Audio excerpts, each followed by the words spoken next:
Seriously? I don't think this guy knows any other moves.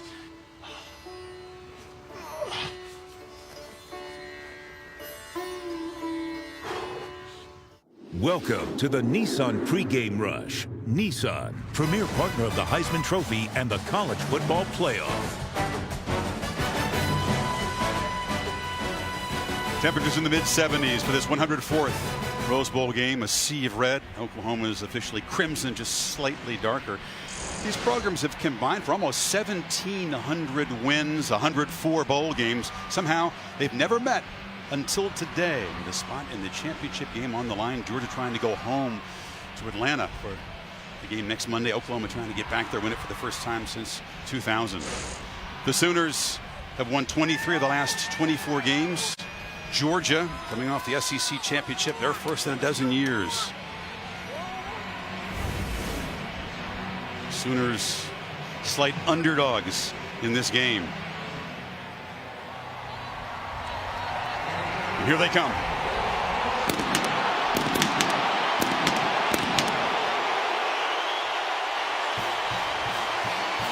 It's their first game in the state of California in a dozen years. 1,200 miles from home today.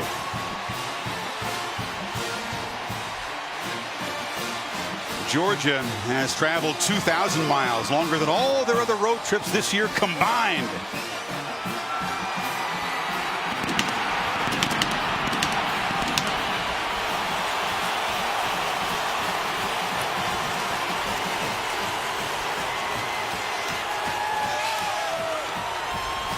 An experience today that none of these folks will ever forget. We hope we'll have an unforgettable show for you. These warm pictures here may help you thaw out if you're watching from a frigid part of the country. This has been the Nissan pregame rush.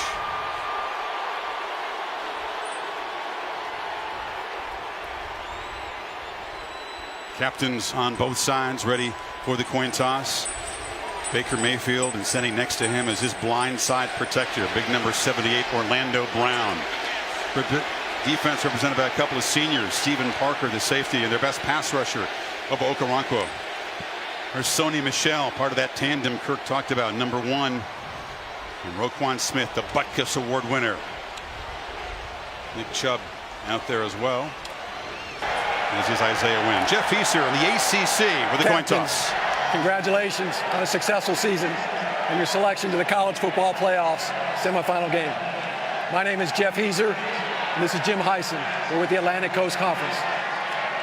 It is my pleasure and honor to introduce our distinguished guests. First, the president of the Tournament of Roses, Mr. Lance Tibbett. Next, the Grand Marshal of the Tournament of Roses Parade, Gary Sinise. Gentlemen, the coin, please. Thank you. The coin has both sides, each team's logo. Oklahoma University on one side, Georgia Bulldogs on the other side. The winner of the coin toss will be determined by whichever side is flipped forward on the ground face up. Here we go. Oklahoma, you've won the toss. Oklahoma's won the toss and they've deferred. Georgia wants the ball. Which way you want to kick? Which way? This way? Face each other. Sooners haven't had very good luck this season on coin tosses. They rarely have won them. They do this time and defer. Joined by Maria Taylor and Tom Rinaldi in the sidelines. Here's Maria with Kirby Smart. Good afternoon, Chris. All right, Kirby, you said the biggest part of this game is managing anxiety and emotions as the initial seconds tick off the clock. What will be an indicator your team's ready to go? I don't think you can tell who's ready to go from the few seconds we've got left. I know both teams are prepared. It's been a long preparation. We're excited and ready to go. All right, thanks for your time, Coach. Now we go over to the Oklahoma sideline with Tom Rinaldi. Maria, we talked all week about Baker Mayfield and the flu and the cold that he's fought since the Sooners arrived here in Southern California. Speaking with him on the field during pregame warmups, he characterized his energy and his voice on a scale of 1 to 10 as a 12. The voice could be important. When you watch the Sooners play, you'll often see Mayfield go up and down the line to make checks and change plays. He'll need a full voice in order to do that. he let out a loud yell, Chris, as if to prove that he'd be more than capable. Something to keep an eye on as we see him typically get his group juiced, Chris. It is, Tom. That was Riley's principal concern. Would his quarterback have full voice in his team's Kirk like he does? He's fired up. Watching him in the pregame, the body language, he looks like Baker Mayfield. Lincoln Riley has got to be excited that that flu bug hit him as early as it did and gave him time to recover. His fans were in full voice. Austin Seibert, the busy kicker for the Sooners. He handles the punting, place kicking, and kickoff duties. Got a very strong leg. Rarely allows a return. Elijah Holyfield is deep for Georgia, along with Mecole Hardman. Here we go, the playoff semifinal, Rose Bowl number 104.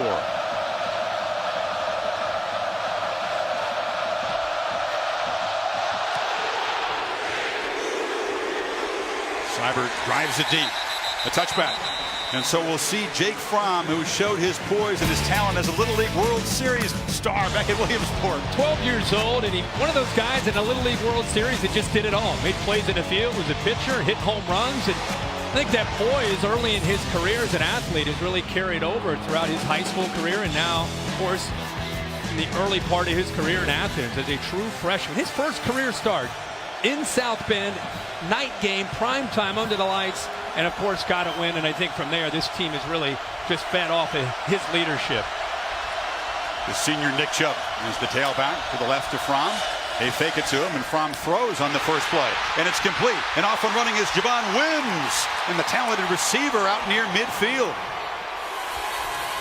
These are Chick-fil-A impact players. And the Chick-fil-A impact players, you got to start with the running game, but as Oklahoma's worried about Nick Chubb, it's Javon Wims, our other impact player. Okoronkwo is going to provide the pass rush, and Kenneth Murray, number 9 in the middle, another true freshman playing, has got to be physical against this run. We talked about Georgia having opportunities to throw with Oklahoma concerned in the run game. Coming again on the second play. Ball comes out. It's ruled incomplete. That was in and out of the hands of Wims as Trey Norwood, the true freshman, was defending. Wims, a terrific blocker who was shut out in the SEC championship game by Auburn in the Bulldogs win, but already on the board with 21 yards the first catch here. Everybody, I think, looked at this matchup and thought, boy, the physicality, the running game of Nick Chubb and Sonny Michel against an Oklahoma defense. How are they going to match up with that? And I think Oklahoma got so tired of hearing about it. They're determined to load that line of scrimmage and force Jake Fromm to throw, especially in the early going, which I think Jake Fromm welcomes. 2nd and 10. Chubb's first carry into heavy traffic in the middle. The 225-pounder who's second only to Herschel Walker in terms of career yards in the SEC. Look at the amount of bodies up into the line of scrimmage. I mean, here's Stephen Parker who ends up making a play. He's a safety. You've got 8, close to 9 guys up at the line of scrimmage. That's what I talked about, is Oklahoma is determined to get extra bodies up there against this running game. Georgia's been a pretty good third down team. They did struggle in the last game in Atlanta against Auburn. They need 7 here to keep the drive alive. Sonny Michel in the slot. Fromm has time, flips it over the head of the tight end, Charlie Warner. And here comes a punt. Remember, a lot of pressure, long layoff, teams feeling each other out, a lot of excitement and emotion. That time Jake Fromm, that ball just sailed on him a bit. Cameron Nizelek, the punter, who's a graduate transfer from Columbia University. Big upgrade in this area. Georgia's punting and kicking not strong a year ago, very strong this season. C.D. Lamb, the true freshman wide receiver, back deep at the Sooners' 10-yard line.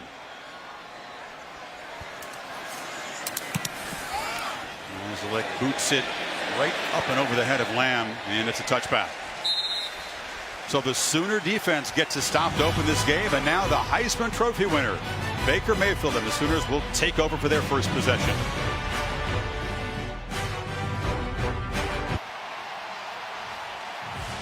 Baker Mayfield finally taking the field here after a 30-day layoff. You can see a chance to join Colt McCoy, is only the 2nd quarterback. A rival school is leading the nation in completion percentage, 71% coming into tonight. Yards per attempt, almost 12 yards. And the touchdown to interception there at the bottom, 41 touchdowns to only 5 interceptions. It tells you the kind of decision making and the accuracy that Baker has played with this year. He's seen it all. Can Georgia possibly confuse him today? It's a first down handoff and right into the teeth of that Bulldogs front. Jonathan Ledbetter got there in a hurry. Well, what a great battle up front. I mentioned Oklahoma's offensive line. All 5 returned from last year. And this will be their most physical challenge that they have faced with Georgia in this front 3 that they play with, their defensive linemen. Fake it to Anderson. Mayfield rolls out, puts it over the middle.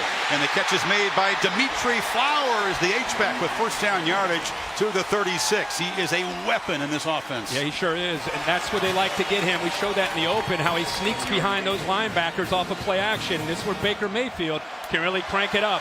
If they make a first down, expect tempo. Play action across the middle. Flowers again, rumbling into Georgia territory. And in a place devoted to Flowers, Dimitri making an impact early. Oklahoma is taking advantage of an aggressive Georgia defense. Coming downhill, great job of being on front of that with the play action pass. Playing at warp speed, first down, another throw across the middle, and that's Mark Andrews, the tight end, who makes the catch at the 30, but there is a flag down where the offensive line was blocking. Personal foul, hands to the face, defense, number 52, 15-yard penalty, first down. Well, they get Tyler Clark, the defensive tackle. They'll tack that on to the gain. They write Oklahoma right now. This is who they are. They're the aggressor. See, it happens right here. Gets his hands up into the face. Samaya pushing him, and officials on top of that call. So in 4 plays, the Sooners have moved into the red zone where they have been very, very efficient, but the Dogs defense has been stout down here. This is right here's their target, and they get down in this area. It's Anderson in the flat, and Rodney Anderson knocked down after a very short gain. All these Sooner backs are very natural, gifted receivers. I think the versatility, the physicality of how they run, but the soft hands out of the backfield. And in Lincoln Riley's system, he demands that from his running backs. It's not just about running the ball. I think Dimitri Flowers is a great example of being so versatile. He can block, he can run, he can catch the ball. Keep in mind, Mark Andrews, again, there at the slot at the bottom, is a dangerous weapon in a tough matchup down in this area. 2nd and 8. Play action, flip to the end zone, touchdown! The Sooners strike quickly. Marquise Hollywood Brown.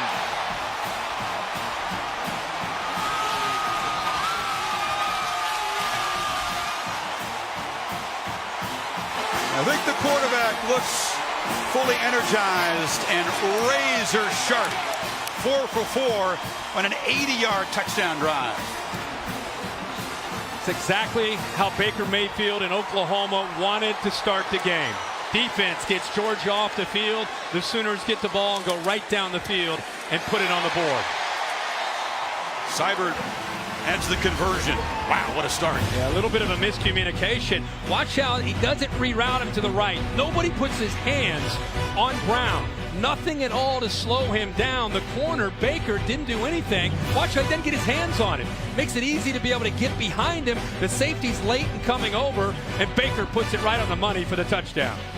And it's hooray for Hollywood as the Sooners strike quickly.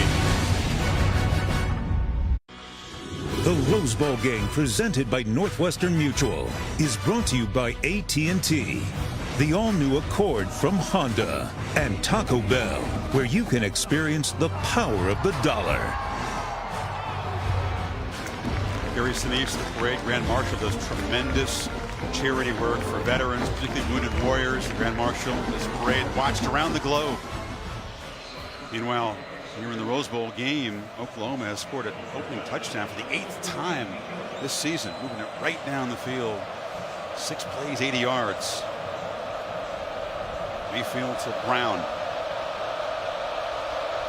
Here will the Bulldogs and young Jake Fromm answer.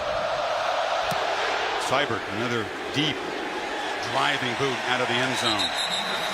Kirk, today's planning for success brought to you by Northwestern Mutual. Georgia's plan tonight, we got to keep being able to put this Oklahoma defense, keep them honest with Jake Fromm's arm, keep staying balanced. And defensively, they got to get Baker Mayfield into some obvious passing situations. For Oklahoma, it's a balanced attack, as you'll see that play out. So far, they're really throwing the football. And then defensively, which they did a very good job of, matching the physicality at the line of scrimmage against the Georgia running game. Fromm had a completion, a drop, and an overthrow on his first possession. Chubb on the toss into traffic. They get a good block on the edge, and Chubb turning for a first down, running through tackles out near midfield. Big Isaiah Wynn, the tackle, sprung him. Boy, what a great block on the outside. Watch that physicality by Miles McKinney right there, opened up the edge. They want to get the ball on the perimeter. And that was a couple great blocks on the edge there that were able to spring Nick Chubb loose. 25-yard chunk for the senior. A timeless play, the Georgia toss sweep, isn't it? Chubb's got it again, this time flying up with Stephen Parker, the safety, to meet him after a 1-yard gain. And I don't think Mike Stoops, the defensive coordinator from Oklahoma, I mean, you talked earlier about how this is a team that starts to they find a way to get a chip on their shoulder no matter who they're playing. And I think doing a lot of interviews and being asked a lot about how do you match up with that physicality, I think Mike Stoops has his defense really buying into taking away that running game and trying to match up front. First carry for Sony Michel, who cuts it back in the clear. Michel barrels down inside the Oklahoma 30, and already this Georgia tandem flexing. They're doing a good job of these receivers being able to get blocks on the outside. Watch the timing with Michel here. Just finds the crease, and look at downfield blocking there by Godwin. Will not let the young corner Trey Norwood off of him. And this is what I'm talking about with Chubb, more physical, and then you deal with Michel, different change of pace and a much different kind of acceleration. He's still pretty physical, though, isn't he, Sony? Closing in on 1,000 yards. They fake it to him, and now Fromm, a first down throw. Again, it's high, this time brought in by the tight end Charlie Warner, the sophomore, with his 7th catch of the season. Caleb Kelly tackled him. Doing a good job of giving him time to throw. I think, again, early down play action pass to Jake Fromm. Think about being a young, true freshman quarterback. He's played with tremendous poise all year long, being a good complement to that running game. Still, I think, settling in here to find his rhythm throwing the ball. They fake it to Michel. Fromm, look downfield, now checks down, delivers a strike, complete for a first down to Wims inside the 15. So Wims, the senior from Miami, who grew up mainly a basketball player, making a big impact here already. And another good job of using the play action, getting the linebackers up. And when you get the linebackers up, it makes it easier to be able to throw the ball behind them. You see Beal 14 trying to get back into position. But I'll be honest, I think Fromm was even late, but because the linebackers were up front at the line of scrimmage, he's still able to squeeze it in there. Take it to Michel again. Fromm looked over the middle, now dumps it down, caught, touchdown, Michel out of the backfield, and the Dogs answer quickly.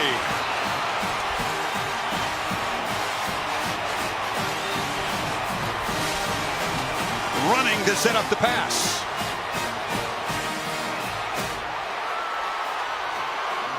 Great job of mixing up the plays on that drive by Jim Chaney, the offensive coordinator. You saw some running from Chubb and Michel, and you saw the danger of the play action pass off of it. Rodrigo Blankenship, kicker awarded the scholarship the day before, kicked the game winner at Notre Dame, on for the conversion. So the Sooners, a 6-play touchdown drive. The Dogs answer with one of their own. Yeah, the play action. Kenneth Murray right here comes up, gets a little bit lost, and by the time he realizes that he has to account for Sony Michel, it's too late. He slides out of the backfield, does a good job on his play fake. See the late reaction, and again, a great job by Chaney of mixing up the play calling on that drive. Michel's first touchdown reception of the season, even at 7. Aerial coverage provided by Goodyear, official sponsor of the Rose Bowl game, committed to honoring blimp-worthy athletes who demonstrate hard work on and off the field. Pair of 6-play touchdown drives and 2 13-yard touchdown passes, and we are even. Good start here in Pasadena, the first of 2 playoff semifinal games on New Year's Day.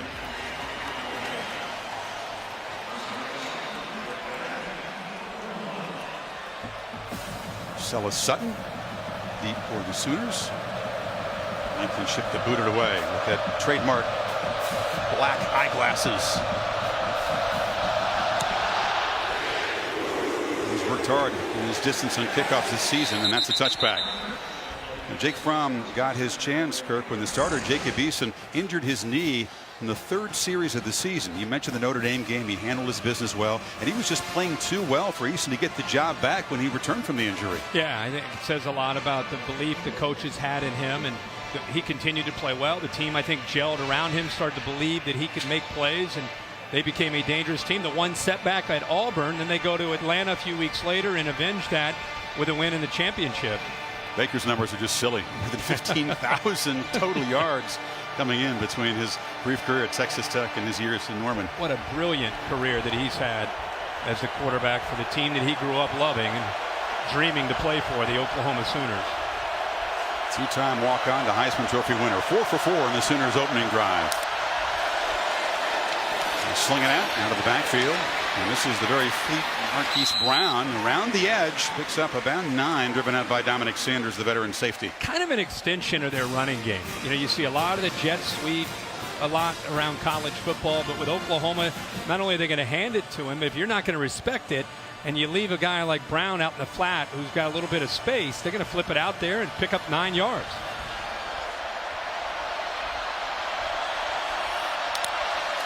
Second and short. Rodney Anderson had to dodge a tackler in the backfield and does earn first down yardage to the 37.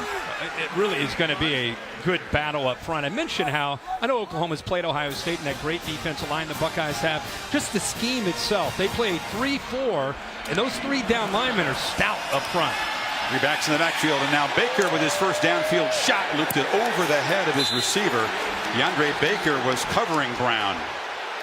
He is a physical big corner, isn't he? Yeah, and he's a guy that welcomes the challenge from this offense. See, he does a good job at getting ahead of Brown, respecting his speed, and then he pushes him towards the sideline. He was in phase the entire time. Here's Kirby trying to make sure Baker knows the ball's coming down there to try to help him out, going back to his defensive back days. But good position that time by Baker, no foul. All SEC defensive back, led the conference in interceptions senior year at Georgia.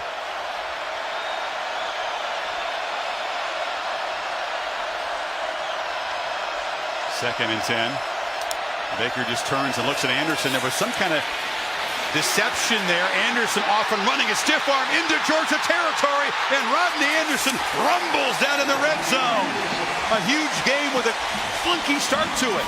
Yeah, funky start. Watch the block by the big fella, Brown. He takes out one guy, he takes out another guy, and I'll tell you, Rodney Anderson is just slippery. Physical runner at 220 pounds. He got 45 yards. He's got it again. Makes a cut. Barrels down inside the 10. So Baker turned was right, but then took the ball in his left hand and just handed it off to the back. That's exactly right. Just kind of remember, this Georgia defense they're keyed in on 6. Whatever he can do to try to get them off balance. Playing at warp speed. Anderson again barrels into the end zone. 2 drives, 2 touchdowns for OU.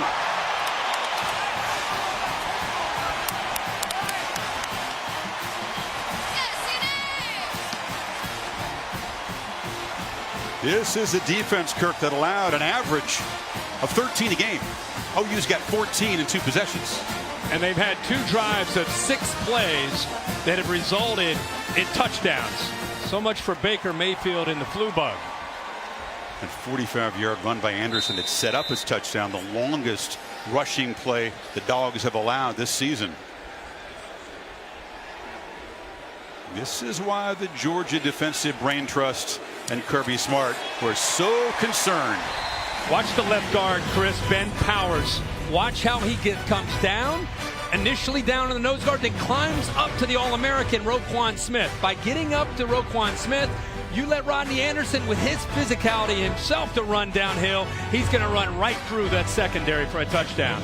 And the head coach and the play caller says, we could not have dreamt up a better start to this Rose Bowl. When you have a veteran offensive line and a 3-year starting quarterback, watch how Baker Mayfield looks over and tries to get a reaction from his head coach, Lincoln Riley. He gives him the thumbs up, keep it on. And that was that big run by Rodney Anderson. Chris referenced how he kind of looked it off and then picked up over 40 yards.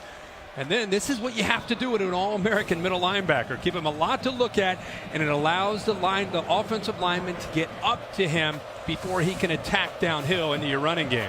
Smith, the Butkus Award winner, was just eaten up by 310-pound guard Ben Powers that time. A scary good start for this Oklahoma offense.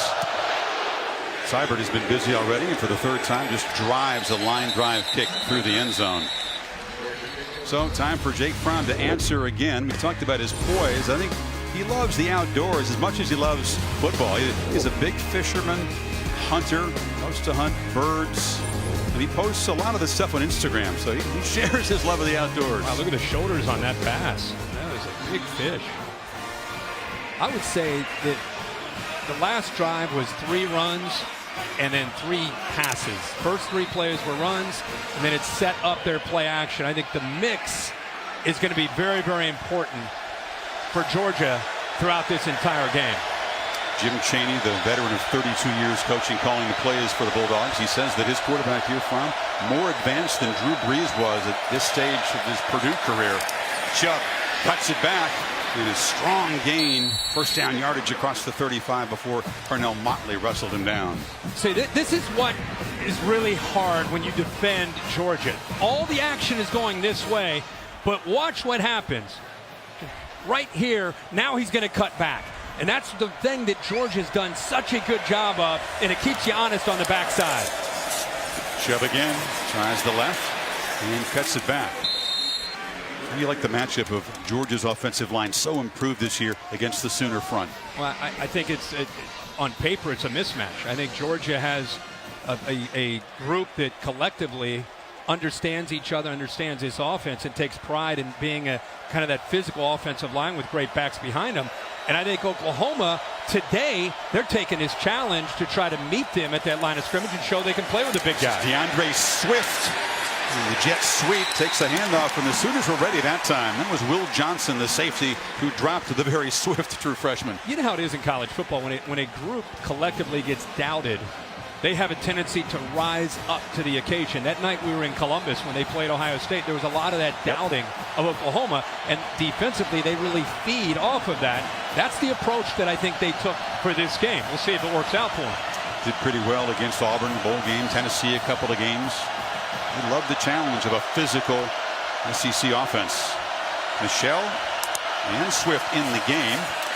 Fromm from the pocket has good protection and flips off a completion for a first down into Oklahoma territory to Warner. The young tight end has been busy early. And it's a first down here, a play that you look at and you think, okay, hey, anybody could have made that throw. But if you're Georgia and you're a Georgia fan, you want to see this offense convert on third down. Big factor today is Georgia converting not only to be able to keep the ball and keep the drives alive, but it keeps Baker Mayfield and that offense that has scored in 2 drives, both times in 6 plays, keeps him on the sideline. Play action. Fromm again, good protection, flips it off underneath, and it's Charlie Warner again. His uncle Scott, a Hall of Famer for Georgia, a defensive back, and only 6 catches coming in, but already a few today. I think he's probably athletically one of the more gifted tight ends. I know Nauta gets a lot of recognition, but Warner, for a young guy at 6'5", 250, can do a lot of things. He can block and he can also catch. I thought Jake Fromm, again, play action on 1st and 10. Keep those linebackers guessing, run versus pass, catching them out of position and picking up a first down. And Chaney calling plays that lead to very short, comfortable throws for his quarterback. Checks it down again and dumps it short. And there's a catch made down inside of the 30-yard line. He is now 4 of 5 on first down throws. for 45 yards. I'm telling you, that is going to be a big theme tonight until Oklahoma backs up, until they start to respect his ability to throw. I don't blame Jim Chaney at all. I think that's have more of an advantage throwing on 1st and 10, and you can see all the time he has, than waiting till 3rd down. It's Tyler Simmons, who wears a couple of different jerseys, wearing 87 that time. They'll come and measure to see if that was 1st down yardage.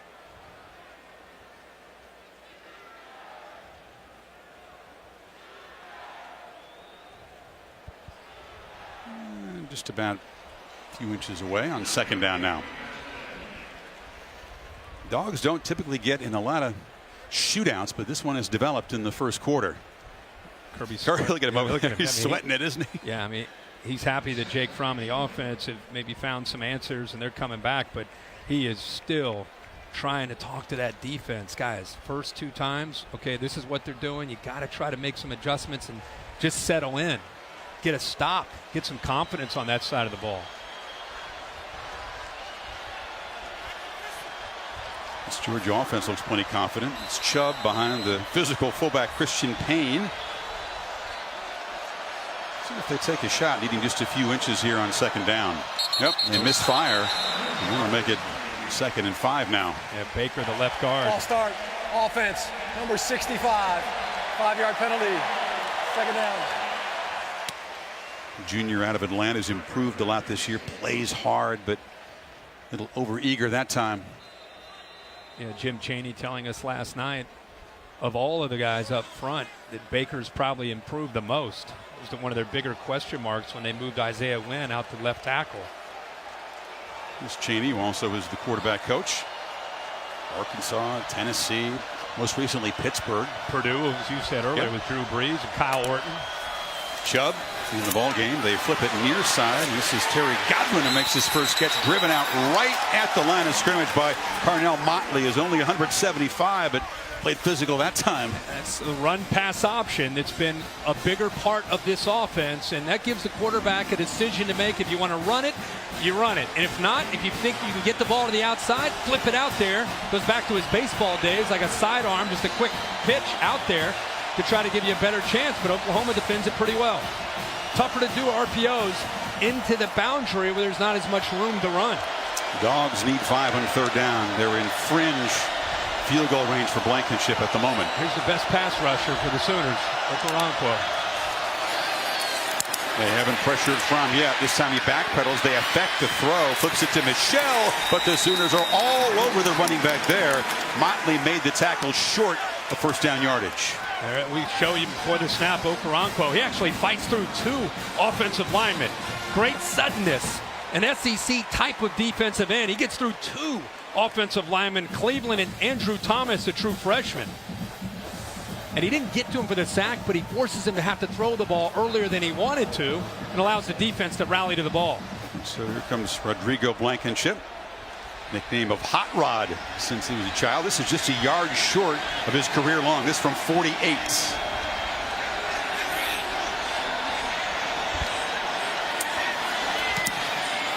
Drives it, but it drifts and misses wide left. So the Dogs' 8-play, 44-yard drive comes up empty. He just hooked it. Looked like he hit it clean. See the snap hole, everything's perfect. End over end, he just pulled it. Now that's just the 3rd miss of the season from Blankenship. And every time the Sooners defense can get off the field without allowing points, Lincoln Riley feels good because Baker Mayfield and the offense clicking so far. And the way they're executing, you do not want to get behind and have to play catch up to Baker Mayfield. See how frustrated he is. Need to go back to that false start. 2nd and 1, maybe inches. And they had the false start that set them back after Kendall Baker. That's a great point. That stopped momentum, didn't it? Yeah, it sure did. And now Baker back to work. 2 possessions, 2 touchdowns. The 1st down throw. Anderson well guarded out of the flat, and he is going to be dropped for a 3-yard loss. I think the adjustment defensively for Kirby Smart and Mel Tucker, I don't think it's a huge change in your scheme. I think it's about eye discipline, not looking back at Baker Mayfield, doing your job, and then tackling in the open field. Option pitch, Jeff Badette, a graduate transfer from Kentucky who's very familiar with this Georgia team from his days in Lexington, takes the pitch and nice game.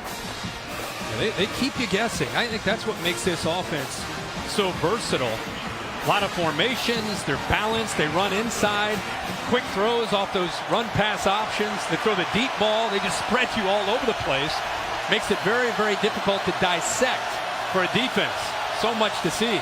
Final minute of the first quarter, and Georgia finally able to force Oklahoma into its first third down play of the game. Sooners need 3. Man to man.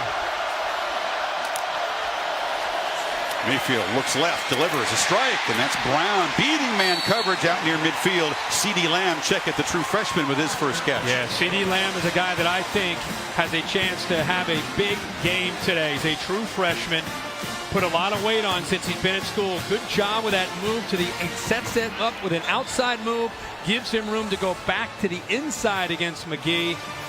You know, he had a big game against Oklahoma State, but after that, just kind of faded off. Dealt with some injuries, kept battling through and playing, but not as productive.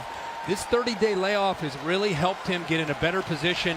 And again, he's a tough matchup for this Georgia secondary. He had a separated shoulder, but he's back 100%. End of an electric first quarter at the Rose Bowl. Sooners marching, trying to add to a 7-point lead. Back after these messages, you're watching the Rose Bowl game presented by Northwestern Mutual on ESPN. Set for the second quarter, college football playoff semifinal at the Rose Bowl game presented by Northwestern Mutual. Let's hear from both sidelines. First to Maria Taylor. Maria, what do you got on the Georgia side? Chris, right now the concern for the defense is communication, getting the calls in time for everyone to be in position. Defensive line coach Trey Scott says they're killing us on second and medium. We can't even substitute right now, and we can't get in position to strike. Now over to Oklahoma, or Tom Rinaldi on Oklahoma's sideline. Maria, we've seen the signature passion and swagger from Baker Mayfield. There has been no reduction. At one point on the sideline, looked over and said, you might want to tell them over there good luck. At another point, he looked at Lee Corso, gave a huge smile. The pretender sign, we know all about it, Chris. 3 more quarters to go, though, Tom. Baker begins the second quarter with play action, and it's Andrews the tight end. A tough matchup for Lorenzo Carter, the linebacker. It's 11 yards and a first down. And a really good route. All the momentum of that play action, everything moving right. And Andrews himself actually running, moving from the left side of that offensive line to the right with Baker Mayfield, only to put the brakes on and go back the other way. And a very tough play there for Lorenzo Carter to try to stay with him. Andrews, winner of the John Mackey Award, is the nation's top tight end. 58 catches on the season. Mayfield, 7 for 8 start. 83 yards and a touchdown. Dogs crowd the line. This is Anderson, who breaks free. Rodney Anderson in the clear, headed for the end zone.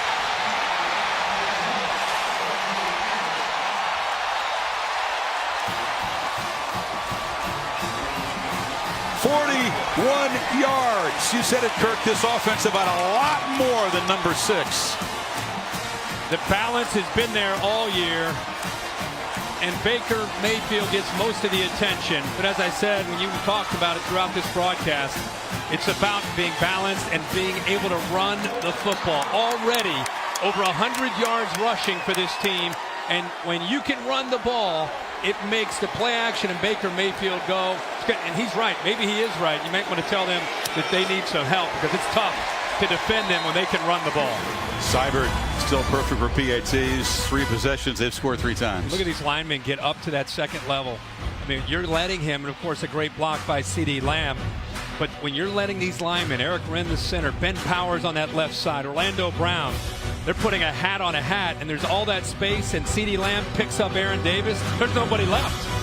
They've run 17 plays. Sooners have gained 209 yards in a quarter and a minute.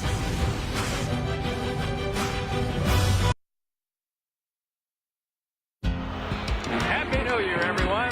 Dick Enberg, and I'm privileged to be here. My first Rose Bowl game. 1:38 left. White.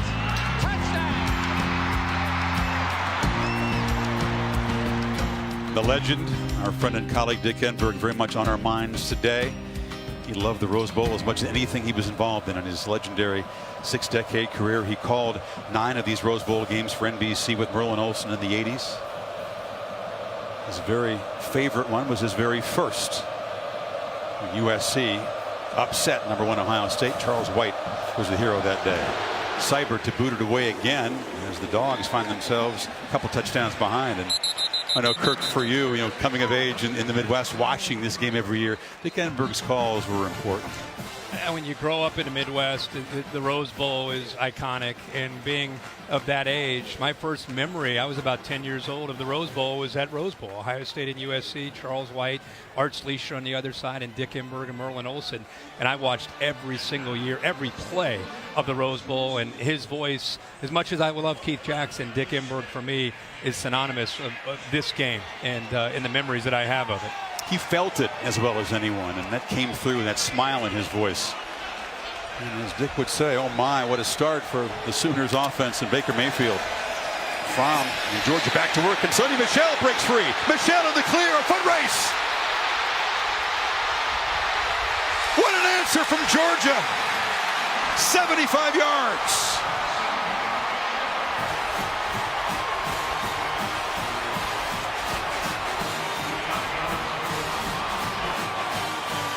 Down early, but still very explosive. You see the electricity that Sony Michel can provide. Wow. Talking about needing an answer. That's exactly what they got. Second touchdown for Michel, who caught his first touchdown reception earlier. Longest run of the season for the Dogs. It puts him over 1,000 yards for the season. Chris, what a mistake here by the freshman Kenneth Murray. He's in the middle. You're going to see motion. Watch his reaction. He takes himself right out of the play. You have a defensive back responding, also the linebacker. There's nobody left. Great job by the right side of that offensive line. Thomas and Cleveland, they collapsed down. But what made it so much easier is that Kenneth Murray saw that jet action. Watch how he reacts to that. 2 defenders, a corner, Trey Norwood, the middle linebacker, Kenneth Murray, both go with him. They bust, and by that bust, it creates a huge space. All who was left there was the defensive lineman, who Sony Michel easily shakes, and then a poor angle there by Will Johnson. And there's the speed from Sony Michel. Yellow number 91, Dylan Famatsu. That was a mismatch in space with Sony. Yeah. So Georgia not behind by 2 touchdowns for long. A 1-play touchdown drive. And Michel and Chubb, the roommates, best friends, bowling buddies, both making an impact already today. Well, the last thing you can do against Baker Mayfield when he's off to this kind of start is get too far behind. So that, we were talking at the break, how important it would be for Georgia to answer. Only to do it there in just 1 play. Blankenship boots it high, but Denton will let it bounce in the end zone.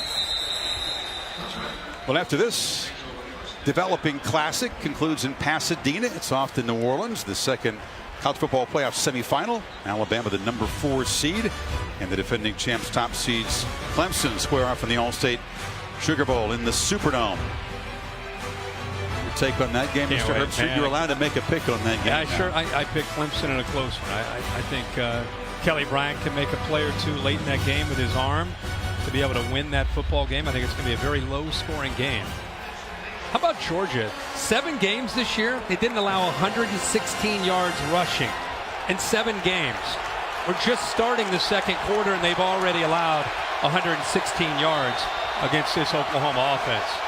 Yeah, tremendous balance from the Sooners' attack so far. Only had to convert 1 third down on their 3 touchdown drives.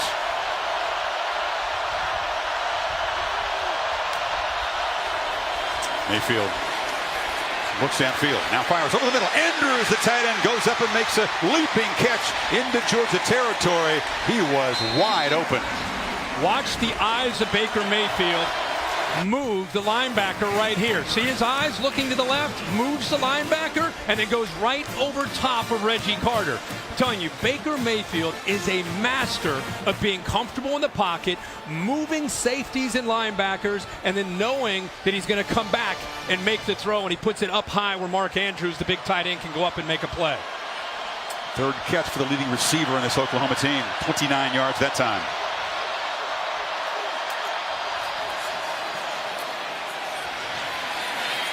Left side for Anderson. Some pre-snap action there drew some Georgia eyes. Chris, this is what we're talking about. Look at the eyes of Baker Mayfield. He's looking left. You're thinking, all right, he's about, and then he even kind of winds up like he's going to make a throw. The entire time, he's trying to create space back over the middle. So that's what Georgia's dealing with, is a confident quarterback, a quarterback in command, and right now has this Georgia defense on its heels in this first half. And scratching their heads on the Georgia sideline.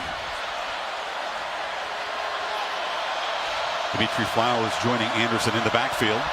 Now he motions out.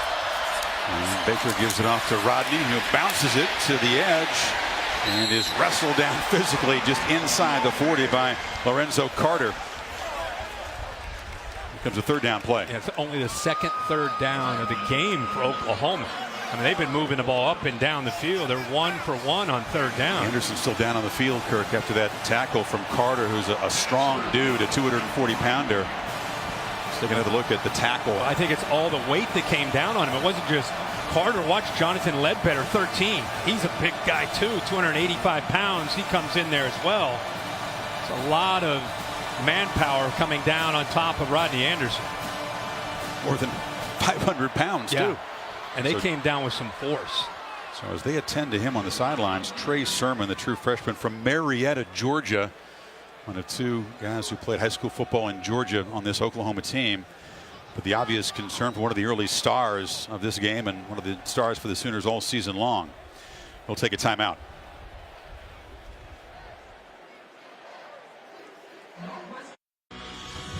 The Rose Bowl game, presented by Northwestern Mutual, is brought to you by Gatorade Thirst Quencher, the proven sports fuel. IBM, you powered by data, knowledge, insight. That's you to the power of IBM.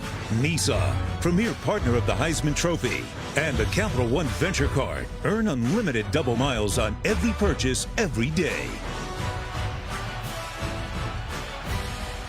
A good 10, helping the Dogs. Defense can hunker down here on third down. 4-year-old traveled out in style on the Trustees charter plane. This is the farthest they've ever been from home, for sure.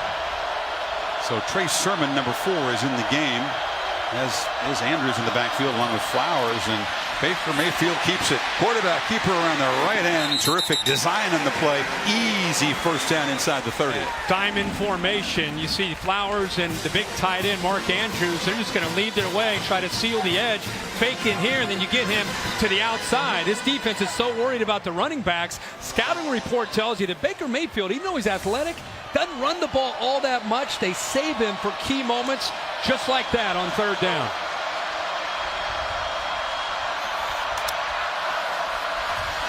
Play action. Mayfield still got it. Takes a shot over the middle. Jump ball incomplete. Forced it into double coverage. DeAndre Baker was covering Lamb. I think that's a little mix-up there by CeeDee Lamb. The angle that he took on the post, he cut that a little bit short. I think he should have tried to keep it a little skinnier. That's the way Baker Mayfield tried to throw that away from the defender over top of Dominique Sanders. And Lamb was cutting that a little bit more too far across the middle of the field. Needed to try to stay a little straighter upfield. Just the second incompletion so far for Mayfield. Dimitri Flowers up to the top and the left there in the slot. Mayfield looked that way. Now fires in the seam off the hands of the receiver Lamb. That one should have been caught inside the 10. Yeah, they continue to work the middle of this defense. Lamb, I just talked about how he took a poor angle. Now this time they come right back to him. Very talented, a future superstar, a true freshman. The ball is a little bit behind, but still hits both his hands, and a ball that he should be able to catch. Brace himself for the hit and get the first down. Sooners 2 for 2 on third down. This is the first third and long, though. They need 10. Empty backfield, Sermon. And now they motion Brown. Fake it to him, flip it short. Badette in traffic. It's Lamb. Check it down to the 15-yard line. They're just one step ahead of Georgia. Roquan Smith comes on the blitz. They bring everybody. They take a chance. And what it does is it allows the offensive lineman, watch this blitz right here, but watch the lineman get downfield. They allow him to come through. Looks like Baker's in trouble. Then he dumps it down, senses it, and then Lamb has a convoy in front of him, and they pick up the first down. Great job by Lincoln Riley on the call. At 14 on third and 10. Haven't seen Roquan Smith make a real impact play yet. And they hand it off to Sermon. And that Georgia native squirms for about 3. A bit of a high snap. Baker Mayfield does a good job of not only being able to get the snap, but getting the hand. You like this young back, don't you? Yeah, I think Rodney Anderson's really special. But I don't think you lose a lot when Trey Sermon comes into the game. Catches the ball out of the backfield, physical at about 225 pounds. Anderson, we're told, just had the wind knocked out of him in that big tackle, so we would expect to see him return, but it's still Sermon in the game. Tough guy.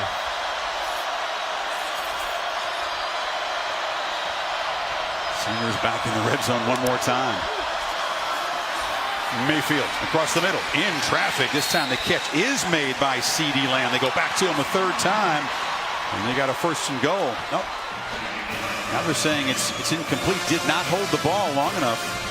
Boy, Baker Mayfield, you talk about trying to squeeze it into a tight window, and he keeps going back to number 9. This entire drive, it's been Baker Mayfield looking for CeeDee Lamb.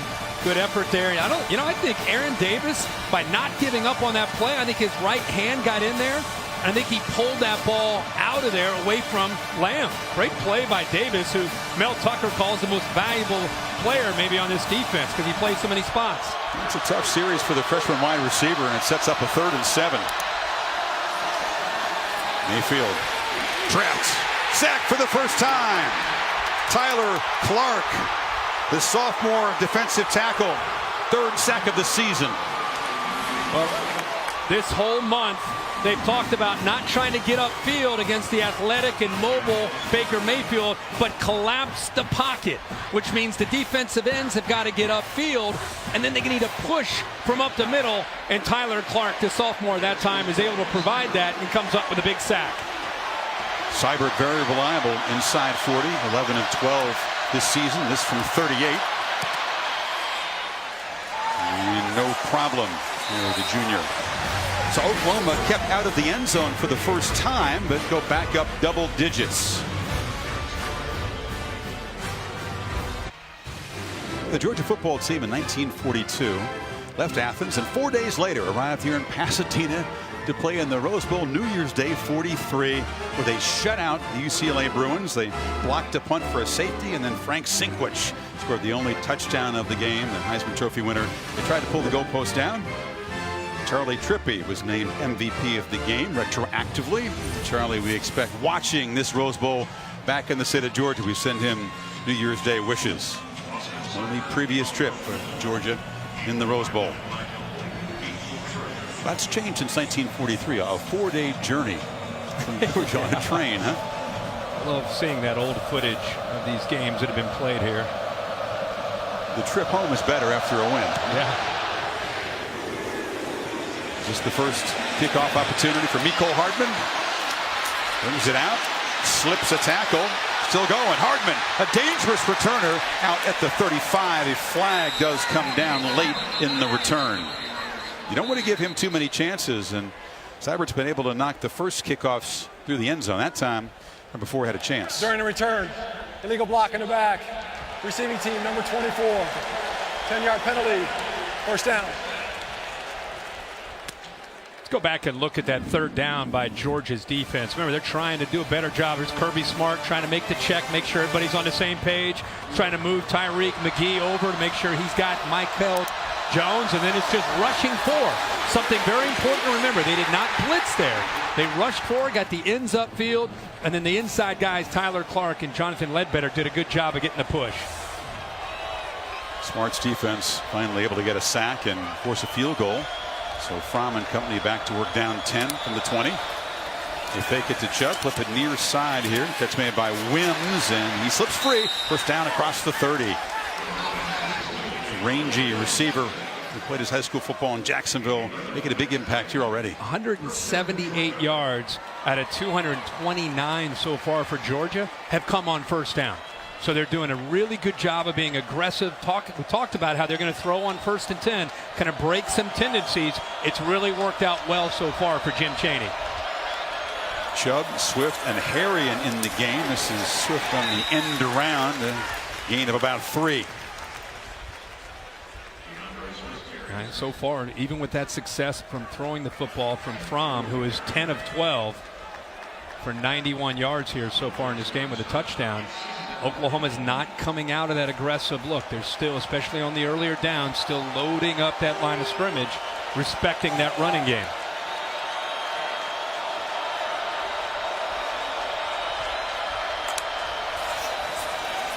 Fromm from the pocket throws far side, and that breaks the string of 9 consecutive completions intended for Riley Ridley. Not a Georgia team, Kirk, that's used to being behind. They've only played 1 close game this season. That was against Notre Dame, so no panic from this group. But there's some urgency when you face an offense as good as Oklahoma's, isn't there? Well, yeah, without a doubt. I mean, they had some testing games against Auburn, obviously. This is a team that I think has belief in who they are and the system that they have. But as I talked about with Baker Mayfield, it's like giving somebody a head start in a 100-meter race. You don't want to give them too big of a lead. Right now, they're already up 10. Sooners don't rush. Only a 3-man rush on 3rd down, and it's incomplete. That was not an accurate throw. It was behind Michelle, and it's 4th down. Well, Michelle kind of looked over his shoulder, looking over to look at the defense as he goes on his route here, and you can see him kind of look over to make sure just to where that defense is. He starts to slide and move to the outside, and he just happened to move at the wrong time, right as Jake Fromm was throwing it, where he was set up to catch that football. Cameron Nislek on the punt. CeeDee Lamb standing at the Sooners 25.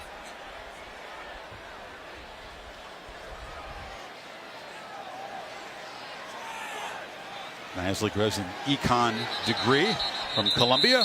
Did not pay enough attention to the play clock there. Wound Play down. a game. Offense. 5-yard penalty. 4th down.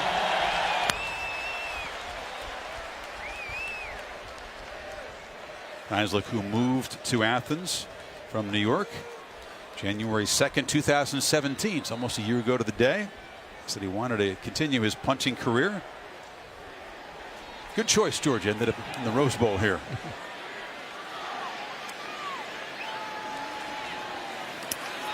Sooners peel back to set up a return. Not a very good kick. It's a low one. It'll bounce way in front of Lamb and just stop right there. So Mayfield already white hot to start this game. Gets good field position as the Sooners go back to work up 10. Just a 30-yard punt. And welcome back to the Rose Bowl.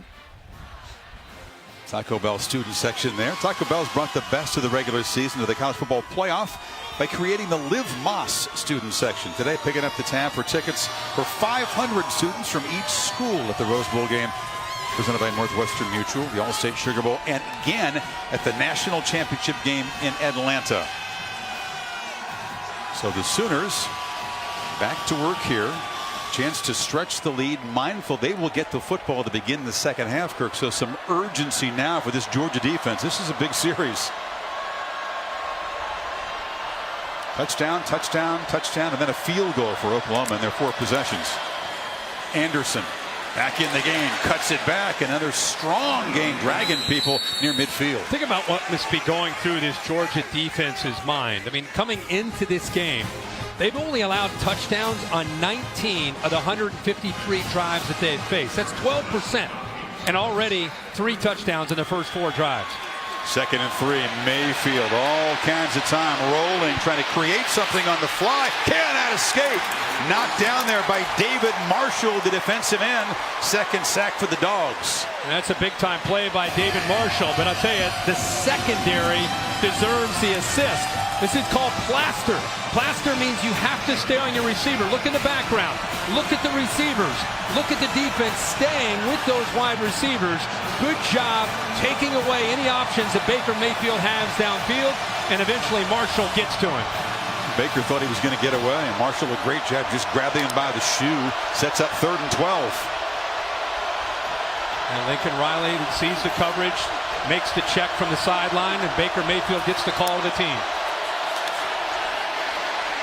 This time all day to throw, delivers over the middle. Catch made by Brown. Doesn't have first down yardage. Spun down at the 49 by J.R. Reed. And it's 4th down. So the Dogs do get a stop on the crucial series. He has all day to throw this ball. Good job of giving him time. He worked to his 2nd, to his 3rd, to his 4th option until eventually he finds Brown. Give Georgia's defense credit for once again getting Oklahoma off the field. They finally force a punt. The first by Seibert. Once again, I mean, keeping him out of the end zone. Yeah. The last drive I felt like was a win. They held him to a field goal. I get your point. Yeah. Seibert trying to pin Fromm and the Dogs deep. It's a long boot, just gets up in the jet stream and lands at the 1 and perfectly bounces backwards. You cannot do it better than that. Out at the 2. Skill and maybe a little luck from the punter as well, huh? Wow. That was beautiful. Not only the location, putting it in that corner, but the ball bounces back to the right. That is exceptional.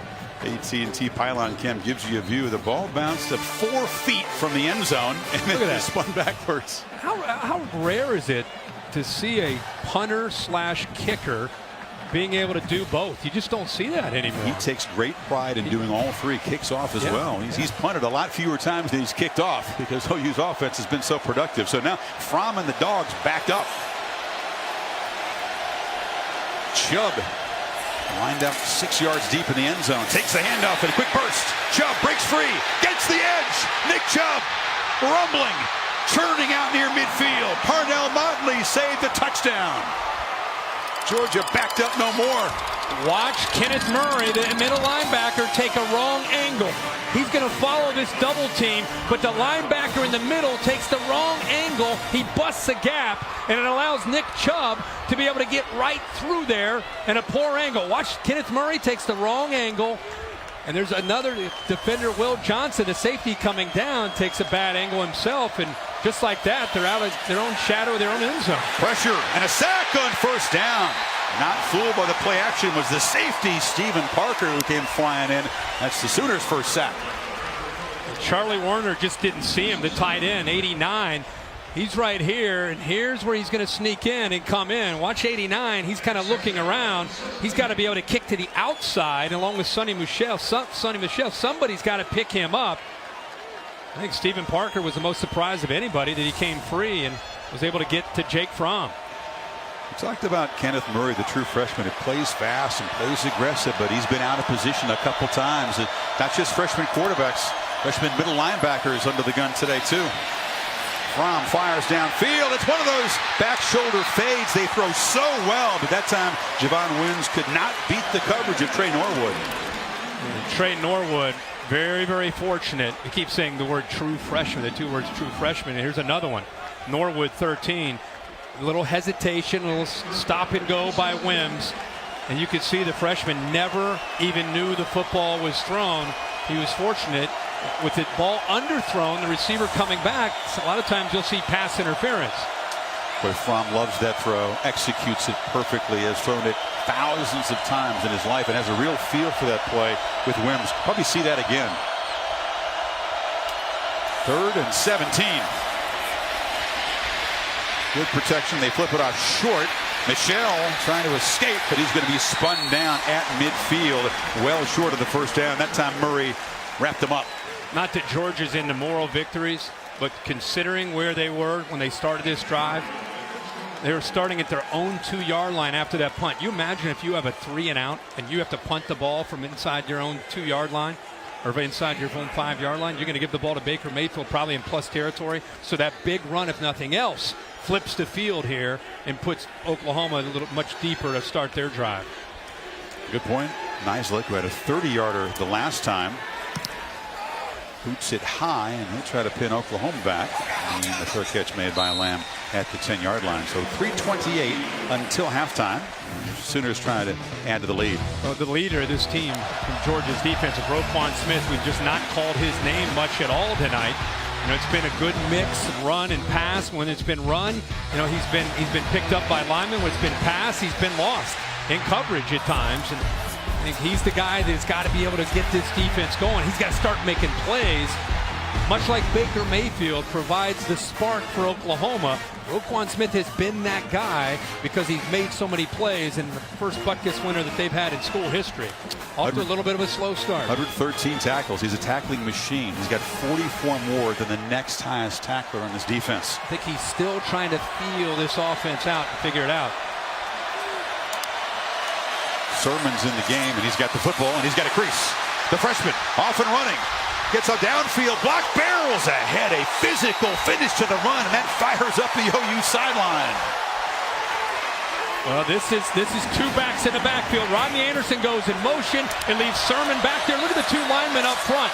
This is the counter play that Oklahoma runs all the time. Ben Powers and Orlando Brown lead him around. They do a good job of getting a hat on a hat, and that's how you finish a run.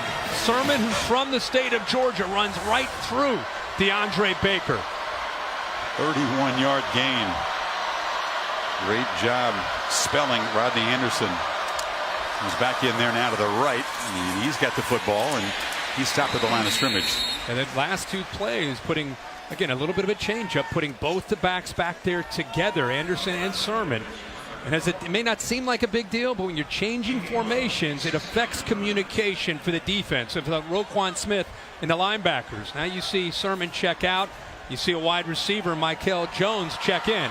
Constantly making this Georgia defense have to communicate and adjust to the looks that Baker Mayfield and the offense is giving them. Three receivers to the right on 2nd and 9. Mayfield instead looks to the left and now scrambles across the middle. Overshot Lamb, who was running free there. What Kirby Smart told us, he said, look, we're very comfortable and confident that we can control the running game today. But if not, we're in trouble. It all starts with that, and they have not been able to control the running game. No, not at all. It's been a very balanced attack. 182 yards. Mel Tucker trying to find some answers. To me, it starts with that defensive line and how they can try to win at the line of scrimmage. You got to give Oklahoma a lot of credit. That's a real strength of theirs all year. 5 returning linemen from last year up front. They know each other inside and out to go along with Baker Mayfield as a 3-year starter quarterback. Play clock winding down in this 3rd and 9 play. It's a screen. Brown in the clear. The sprinter cuts back. Hollywood Brown slips down inside the 15. They're lucky he didn't find the end zone. That guy's the fastest Sooner. Yeah, kind of a mesh route. Watch the two receivers crossing each other underneath. And great block again by C.D. Lamb to give him more room to run. Land fast after the big play. Lamb, after making the block, makes the catch and is bumped out. Marquise Brown, man from Hollywood, Florida, not Hollywood, California. That's how he got the nickname when he got here to Oklahoma. Boy, you see why Georgia's coaches kept saying, number 5 just scares us to death. Yeah, he can go by you for the deeper throw. He can catch a ball underneath on a 3rd down and make one guy miss and pick up another 30 or 40 yards. Incredible acceleration. And the Sooners make it a 17-point lead before halftime. 2nd and 4. Anderson slips a tackle, fights through, and is going to be wrestled down right near the marker. They'll spot him just short. It'll be 3rd down. You gotta love how Baker Mayfield near the end of that. Baker Mayfield at the end of that, trying to remember a new rule in college football. You can push the ball carrier. Usually you see linemen pushing the ball carrier. Not with Oklahoma. It's Baker Mayfield at the end. It's diving, pushing those big linemen, trying to pick up that 1st down, trying to fight for every inch. Perhaps the sickness was overplayed a bit this week. He looks pretty healthy. Anderson in the game on 3rd down. It's a sneak, and Mayfield does move the sticks and sets up a 1st and goal as we enter the final minute of the first half. Sooners, Kirk, have moved it 88 yards in 7 plays. Again, they get the ball to start the second half, which makes Georgia here just desperate to keep out of the end zone here. Remember in the Big 12 championship game, they did a good job of giving that physical look. They're going to go to the jumbo package now with some extra linemen, big fullbacks coming in. They fooled TCU by going to this look and then kind of sneaking Mark Andrews behind a little bit of a play action look. They're going to go with this quick huddle, make it tough on the Georgia defense. They're hiding Brown. And now Kirby Smart sneaks down the sidelines and spends a timeout on defense. Oklahoma not terribly urgent. They've got all 3 timeouts with 25 seconds before halftime. That critical 3rd down. Brown's here, he works across, but what I like is the setup of the 2 receivers and how they create kind of a traffic jam. Remember, they're going to just get the ball out quickly, but look at the Georgia defense. They're man-to-man, and Baker can't stay with Brown, and then it's just what he does naturally in the open field. But it was the execution on 3rd down, recognizing that it's man-to-man, getting it to Brown quickly, and his defender, DeAndre Baker, just couldn't get over there because of the mesh route concept, meaning like a rub route or a pick. Great time to call that on a big 3rd down against man-to-man. Remarkable to see Brown in person. He was 145 pounds when he showed up from College of the Canyons, junior college. He bulked all the way up to 170. He said, "Yeah, that's too heavy. I dropped back to 165. There's not much to catch, though. Tackle is I was floored to see him in person at practice a couple of days ago, to see how productive and how dominating he can be. Look at his game he had against Oklahoma State in Stillwater. I mean, he looks like he's 160, 165 pounds. Backup quarterback Kirk Kyler Murray, number 1, the former starter at A&M, is in the backfield just behind Baker. So do they have some trickery here? Another one. Kirby Smart right down there at the 5-yard line says, wait a second. Well, you didn't expect this look. Let's spend another one here. We keep talking about how big this series is with Oklahoma getting the ball in the second half. Somebody else knows how big this series is, and he's using every timeout that he can to try to make sure everybody's on the same page. Kyler Murray is a guy that has elite speed as a runner. Obviously can throw the ball very well. So who knows what Lincoln Riley had in mind there. Aerial coverage on this beautiful day provided by Goodyear, official sponsor of the Rose Bowl game, celebrating the determination and grit of today's players, fans, and coaches. That's blimp-worthy. Kind of like in college basketball, in a critical possession, you see a team come out. The opposing team kind of gets a look. They call a timeout. They go in. Okay, they come back out. They get another look, call a timeout. That's really what we've had here in these first 2 timeouts. Now Georgia has been able to communicate, hey, if they come out in this formation, we're expecting this. Be ready to do this. If the quarterback Murray's back there, hey, guys, we're going to expect this. So this time he's not back out there. Yeah, it's a much more conventional look. Murray not in the game. They got one more timeout to spend on defense if they want to. It's Flowers in the backfield. Penetration, and the Dogs come up with a huge play. It was Tyler Clark who's had a nice first half, and it's now Oklahoma that's going to have to spend a timeout. Rotating a lot of bodies up there. This is just quickness and slow off the ball by Oklahoma, just shooting a gap here. He has good quickness at 300 pounds, and they're rotating a lot of bodies. I'll tell you, Oklahoma fortunate that the ball didn't come out. Look how quick Clark gets in there. And that's a different sort of position for Dimitri Flowers. He's played tailback in his career, but not often do you see him lined up in that position. Did well to hold on to it. You're right. I think earlier in his career he had to start against Iowa State because of some injuries, and he did pretty well, went over 100 yards. But this year he's kind of, he's playing H-back or a tight end, fullback type of thing. Derby, the head coach, but he's very involved with everything defensive, trying to rally his guys. Ball back on the 6th, 2nd and goal. Sooners still have those 2 timeouts in 20 seconds. This is what a defensive-minded head coach prides himself on. Critical moment in the game. You practice this over and over, good against good in summer and spring, and now you're out here at the Rose Bowl and in the playoff. You got to be able to hold your own down here. And Kyler Murray, Kirk, the backup quarterback, in the game again, just to the left of Mayfield. Badette comes in motion. Pop pass. Did he get the edge? No, he is driven back. That's Smith, a high-impact tackle at the 3-yard line. Roquan says, that's the kind of hit I've been waiting all half to make. Well, it's third down. He took out an entire first half of frustration with this hit right here. They use it as a decoy. Murray and Baker go to the left, but right there, what a hit. Good team pursuit. Smith cleans it up. Perfect form tackle. I'll tell you, Badette lucky to hold on to that football.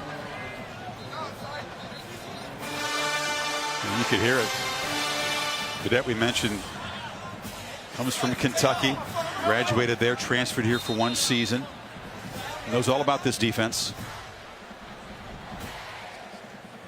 And the urgency, Kirk, and we knew Georgia had to feel down 10. Mayfield and company getting the ball to start the third quarter. They've made a stand here from 1st and goal at the 2. Be really surprised if Lincoln Riley doesn't try to find the matchup with either Flowers or Andrews down in this area. They've got Flowers lined up as that tailback spot, and they go with their jumbo package with the extra tight ends and fullbacks. It's Lamb to the left, single formation, and Jordan Smallwood to the right, also getting man coverage. 3rd and goal.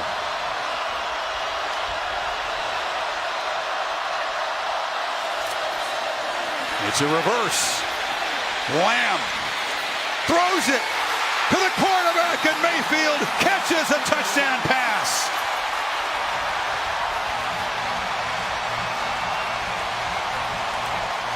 And goes sprinting down the field. Trickery from Riley, and the Sooners stretch the lead. Well, that put the Georgia defense in a bind. They knew that after the sweep and the handoff that the ball's probably going to try to come back to Baker Mayfield, and Roquan Smith actually was out there with him, DeAndre Baker, but at some point you got to go try to tackle Lamb, who's about to run into the end zone. So a 17-point lead. Lamb back to Mayfield. Yeah, Lamb's going to come here. Once Baker makes a sweep and he goes out here, watch Roquan Smith. He reads it. He instinctively feels, okay, I got to get out there. I got to get out there. But right here, both these defenders are in trouble. Either make the tackle or stay back. They decide to try to go make the tackle, and there's nobody left for Baker Mayfield. And CeeDee Lamb sold it well. Didn't flip the ball to his right hand until it was very I near think the line right now he's thinking, I'm going to run. And then once they commit, then he just said, okay, you're just going to give it to me. I'll take it. He did a really good job of making that defense respect it. He's accelerating right there at the 7-yard line. You better come up, otherwise he's just going to walk into the end zone.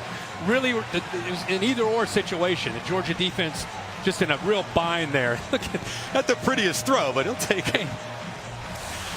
Lamb has been active. He's been targeted 7 times, had some drops, but he's made 3 catches and now throws his first career touchdown pass. So Lincoln Riley, who does call the plays for this offense, that cat and mouse game, all those timeouts, the different looks from the Sooners, give that one to Riley and the Sooners. Now they just boot it along the ground here. Try to squib it, but that's Georgia got a chance here, maybe. Absolutely ineffective. I don't know what they're thinking there. This is in the pregame warm-up here. A couple of moves from the quarterback. Is he practicing his receiving skills? Wasn't quite the same route. You know, with him, you just never know. You know, if he's just messing around or working on maybe catching a ball later in the game. Meanwhile, this squib kick has given Georgia a chance now, the Oklahoma end, to throw it in the end zone. Perhaps take one shot down there, and they have a timeout to spare if they want to try to set up a field goal. Well, if they obviously it'd have to be a really quick throw with 5 seconds to go. Have that one timeout. They need to try to get about 17 yards to give Blankenship a decent shot. And Georgia's putting in some of their receivers. Looks like actually Mark Andrews is back. CeeDee Lamb is back. Oklahoma's putting in a lot of their kind of almost like a hands team back deep to try to knock down a Hail Mary. Fromm rolls out. They do fire it short, and the catch is made. No out of bounds, and now they'll have to try to spend a timeout. Smart sprinting down there. Godwin couldn't get out. 1 second to go. Yeah, Kirby Smart was calling a timeout while the ball was in the air. I mean, he's yelling timeout, timeout, timeout, timeout, knowing that in case he didn't get out of bounds or pick up a first down to stop the clock, somebody's going to make sure that I want this clock stopped. So that squib kick with 6 seconds to go. Yeah, that backfired badly. No long field goal attempt. This is just out of Blankenship's range. I check it. He is in the game. They're going to try this from 55. I asked Kevin Butler, who works with the kickers here, who is obviously a legendary kicker for the Georgia program. I asked him how far he could get out. He said, he made one from 54 going this direction in warm-up, so he's got a shot. We know Kevin Butler could make it from this distance, but he was a Georgia All-American, Hall of Fame kicker who's a student assistant for the second season working with Blankenship and the kickers. So 55 yards for Hot Rod. This would be a new career long to chip away at the lead before halftime.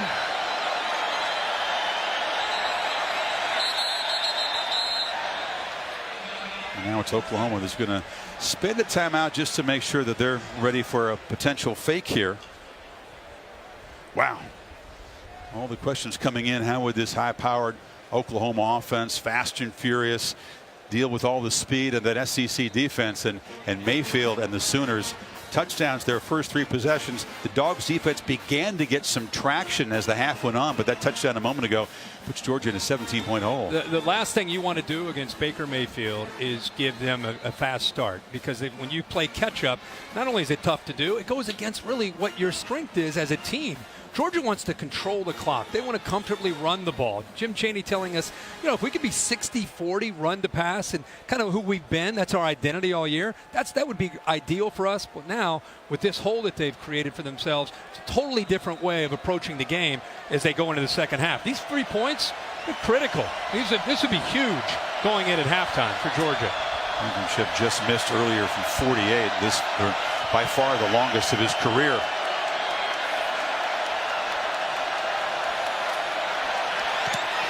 Steps into it and drives it. Wow. Hot Rod comes up with 3. That's a Rose Bowl record. And Oklahoma made to pay for that squib kick just before halftime. Good job by Georgia not throwing the Hail Mary with 5 seconds, trying to pick up the yards to at least give them a shot, and it pays off with a great kick. What Kevin Butler told you was exactly right. That was about his range. Yeah. Hot Rod comes through. Cut the lead to 14. Time now for AT&T Field Pass to Tom Rinaldi is with Coach Riley. Chris, thank you very much. Lincoln, know you're up 14. What was the strategy there on the squib? Just try not to kick it and hit somebody. He just hit a bad kick. So we wanted to squib it down there, not give him a chance for a return. We just didn't execute very well. Your message to your team here up as you head into the second half and try to close it out? No, it's going to be a 4-quarter game. We knew that coming in. That's what we expected. We did a lot of things good the first half, but we also have a lot of things that we need to do better. Lincoln, appreciate it. All right, thanks, Tom. Maria. All right, Kirby, coming into this game, we knew Oklahoma led the nation in total offense. Describe what you've seen from your defense in the first half. Poor performance on our part as coaches. We didn't have these guys ready to play right now. The good news is we can still make some adjustments, come back, fight. Offense is keeping us in the game. We just got to tackle better, got to stop the run, try to make them one-dimensional. All right, we know Oklahoma gets the ball coming back out for the second half. What has been the message to the team, and what are you going to echo in the locker room? Settle down and go play. Our guys playing a little nervous. They got to go out and play and relax, and got to get after the quarterback. All right, thanks for your time. Now, Sooners scoring 5 of 6 possessions, no turnovers and no penalties. 651 combined yards in a wild first half as the Heisman Trophy winner has Oklahoma up by 14. End of the first half in Pasadena. Back to the studio after these messages. You're watching the Rose Bowl game presented by Northwestern Mutual on ESPN.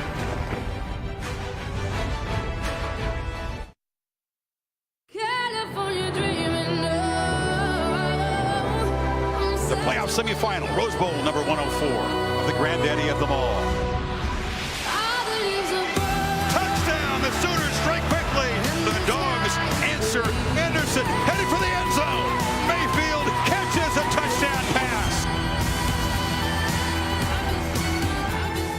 And welcome back. Set for the second half, the college football playoff semifinal at the Rose Bowl game presented by Northwestern Mutual.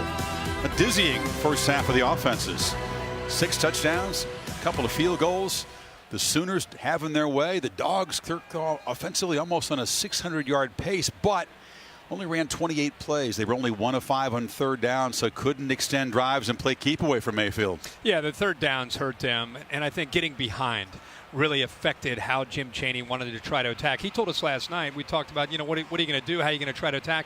He said, to be quite honest, how we defend Baker Mayfield will dictate what we're going to do offensively. But I don't think there needs to be erratic changes as they start this second half. Remember, the defense has to come out and try to get a stop. Try to stop the bleeding, so to speak, to be able to get the ball back to Jake Fromm. But I don't think you scrap the playbook and what the plan has been, yet at least at this point, only down 14. That field goal at the end of the half was big for them to cut it to 2 touchdowns. Now, Kirby Smart's label for his defensive performance in the first half was poor. So no doubt an animated conversation with that group in the locker room here. But he also looked in the mirror. He really said it was on us, the coaches. He really wasn't pointing the finger at the players. He was talking about how we did a poor job of putting him in position to make plays, so we'll see what his adjustments are. Remember, that's something that he and Nick Saban had a great reputation for when he was in Tuscaloosa, second half adjustments. Hot Rod Blankenship all pumped up off his career-long 55-yarder, boots it to the goal line, and this is Jeff Badette. And Badette tackled short of the 15. That's a good job by the Dogs coverage team. And now for today's Capital One pivotal performance. And the offense got off to a great start. We talked about how if you don't get hands on these receivers, they're going to be able to get behind the defensive backs. That time DeAndre Baker did not do a good job of that. The eyes of Baker Mayfield moving the linebacker Reggie Carter out of position, puts the ball right over top of him up high where Mark Andrews can make a play. And a little trickery here on third down and goal late in the first half. And Baker Mayfield, just like a little kid when he plays college football. It's so much fun to watch. Who's more exuberant after a touchdown, him or Saquon Barkley? I think it's a tie. Yeah, they both love playing the game. It's fun to watch. Baker's first career touchdown reception. All right, big possession here.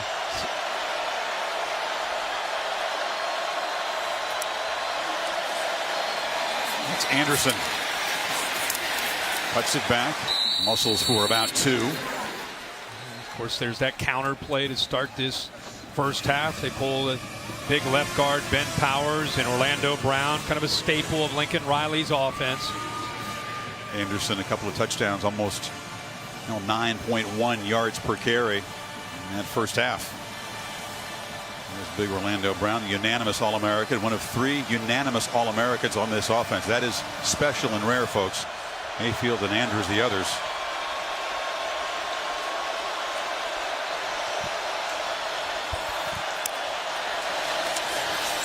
Mayfield rolling out, got some space, but he's chased and knocked out.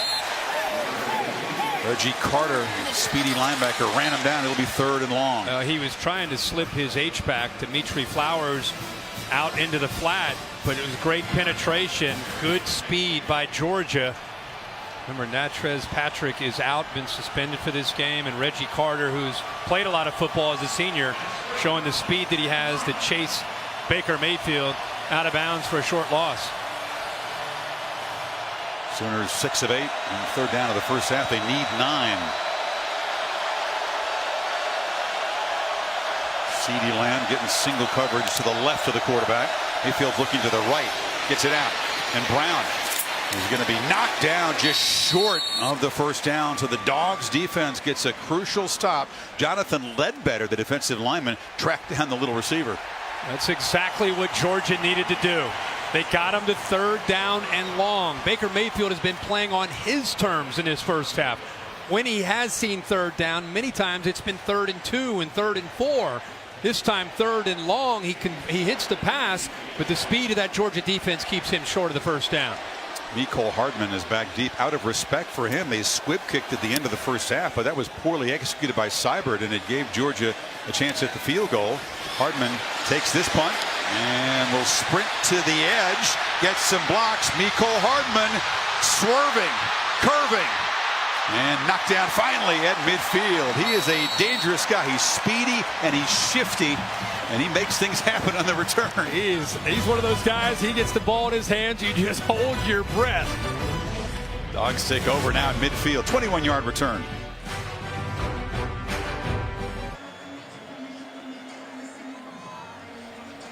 And welcome back. First possession of the second half for the Dogs. College Football Playoff National Championship Trophy presented by Dr. Pepper. Waiting down there on Bourbon Street in New Orleans. The Clemson Tigers brought their version from last year. That's right. Second semifinal, of course, to follow the All-State Sugar Bowl. So Georgia has done its job. The defense forces a punt. Punt returned by Hardman sets up Fromm on the offense at midfield. It's an offense that prides itself on running the football and wearing teams down up front in the second half. Just the 12th running play of this game for the Dogs, but they've had great success. Chubb not down yet.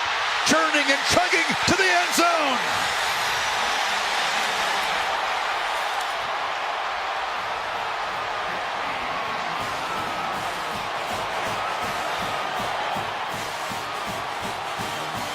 Yards, and the Dogs cut the deficit in half. This is what makes Nick Chubb special, and this is exactly what Kirby Smart talked to his team at halftime about and why they're not out of this game down 14. Get a stop, get the ball back, put the ball in the end zone, and now you're down one score. The powerful 225-pounder who's been breaking tackles his whole career when he's healthy, and he broke more here. This is yards after contact. Amarni Bledsoe has him there. Okoronkwo comes over, but Nick Chubb is again a unique back, low center of gravity, great balance, and if you don't wrap him up, you're not going to bring him down. It's not just the physical offensive line. This is what we wanted to see. Could Oklahoma handle this? You're up high against him. You're not wrapping up. He gets off two more defenders, breaks 3 tackles, and takes it to the house for a touchdown. And again, just like that, Georgia's right back in the game. Michelle was active early, and now the Dogs had their second one-play touchdown drive of this ballgame. It was Michelle from 75, Chubb from 50. You're talking about an offense that's averaging almost 12 yards a play. Georgia. So they don't need to change anything other than the defense continue to make plays against Baker Mayfield. They are in formation on the bench as always. Always Chubb next to Michelle, and they got the young guy DeAndre Swift, the number 7, along for the ride too. That's their normal formation. The roommates and best buddies sit next to each other on the bench every time. Things have changed in Pasadena. 7-point game. Vedettes from the goal line. Good coverage again. He stopped short of the 20 to Maria. Well, Chris, if you're wondering why the Georgia Bulldogs look like a completely different team coming out of the locker room, Kirby Smart says that his message was simple. They didn't get our best 30 minutes in the first half, so don't look at the scoreboard. Give them your best 30 and see where the chips fall. He told the offense, don't look to score on every single play. It's okay to play from behind, but remember, true freshman quarterback Jake Fromm has only had to play from behind twice this season. Now over to Tom Rinaldi with an Oklahoma update. Well, Maria had a chance to speak to defensive coordinator Mike Stoops coming out of the locker room. Obviously, he can't be pleased with how his unit started this half. He said his chief frustration in the first half had to do with mental mistakes. He thought the team was well prepared. They haven't seen things that have surprised them or overwhelmed them. They just needed to be better mentally. Not surprisingly, the last voice in the locker room, Chris, from a player point of view, number 6, the guy that's about to get the ball right now. Tommy's facing some noise. The Georgia faithful are in that end of the stadium. And there's a first-down handoff. This is feeling a little bit like Sanford Stadium at the moment. I was going to say, this after the stop and then the touchdown and the kickoff coverage, getting them inside the 20. I don't know if you can tell at home, but this stadium has come alive, and you're hearing a lot from the Georgia faithful, and they happen to be right in front of Baker Mayfield right now. Second down, gets pressure, flips it off near side. Lamb is going to be knocked down short of the marker. Sooners will need 2 on third down. Deciding to bring pressure there. They blitzed the middle linebacker, Reggie Carter. Got after Baker Mayfield. He gets the ball out, but he wanted to hold on to it to give himself a chance to be able to get the ball thrown a little further downfield to pick up the first down. They'll need 3 yards, and this feels suddenly crucial for Oklahoma to stem the momentum. Look at the wholesale substitutions, fresh, big bodies on the field for Georgia. And you see the umpire standing over top of the ball because Oklahoma made a substitution. Georgia has plenty of time until the umpire steps out to make that substitution as well. Anderson in the backfield. Dogs press it up close. And Mayfield, instant pressure. Did he escape? No! Sack back at the 15. Lorenzo Carter and a host of dogs.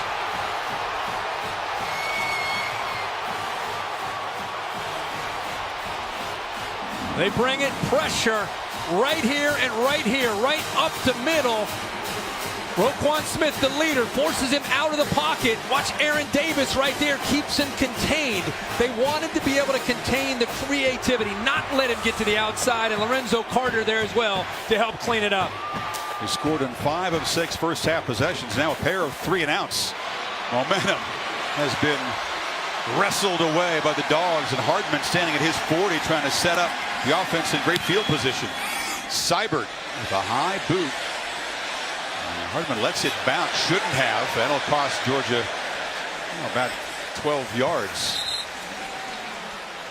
So Roquan Smith, a frustrating first half for the Butkus Award winner, but the Dogs defense rising up, getting after the quarterback. 7-point game as Georgia goes back to work on O.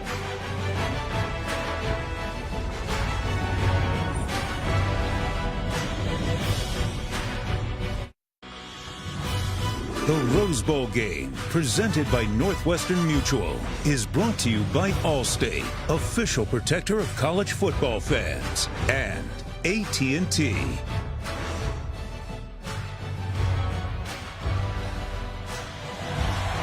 Highest scoring Rose Bowl ever last year, USC and Penn State. Are we headed that direction?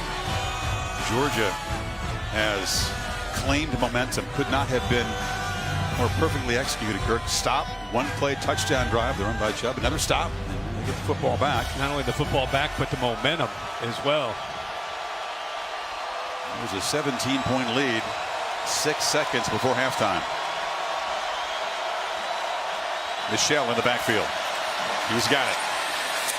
And Okoronkwo got an arm on him at the time, able to bring the running back down after a 2-yard gain. Mike Stoops, who is upstairs as a defensive coordinator, sure, he and his defensive staff getting on that Oklahoma defense about the importance of tackling, doing a better job, cannot allow those yards after contact against two of these more talented backs in the entire country, and Chubb and Michelle. Both these running backs will be very fresh for the second half. They haven't had huge workload. This is just the 4th carry for Michelle. And that electric touchdown run, also caught a touchdown pass. And now the Dogs will face a 3rd and 4, Kirk. Yeah, great patience there by Michelle. It looked like when he got that football that Oklahoma had defended it pretty well. A little hesitation move and a jump cut, and he's able to sliver through there and pick up some yards to give him a chance here on 3rd down and much more manageable. Remember, that's been a problem for them in the first half. Just 1 of 5. When the Sooners get off the field, stem this momentum. DeAndre Swift is now the back. He's got it on the delay. And Swift runs into a lineman and will be stopped just short. Parnell Motley tackled him, but he ran into Andrew Thomas, the right tackle. Yeah, he found the hole, but watch the big right tackle, the freshman, who gets out on the edge there. Swift just trying to find space. He runs in to a 320-pound offensive lineman. Yeah. They're going to ring across the sticks. Our guess is that this is short. If it's short, what does Kirby do? He's going to gambling mood here. I don't know. You know, is it a given? You punt that away? He's got a lot of belief in his running game, that's for sure. And he's going to be that much short about the length of a football. I think with the momentum, you punt the ball away and you rely on the defense that has had 2 straight chances to get Baker Mayfield off the field. I mean, if you don't make it, sounds great if you make it. You don't make it, you get Baker Mayfield all of a sudden a short field, and all that momentum you'd already just created is out the window. So do you think he feels differently now, down only 7, than if you were down 17 or 20? Yeah, I keep going back to the end of the first half, that squib kick that backfired on Oklahoma, where it hit a Georgia player and he recovered it, and they had one play and they ended up hitting that 54-yard field goal at the end of the half. Got him to within just 2 scores. Yeah, odd decision and poor execution by Seibert. So Nislek back to punt. CeeDee Lamb at his 15.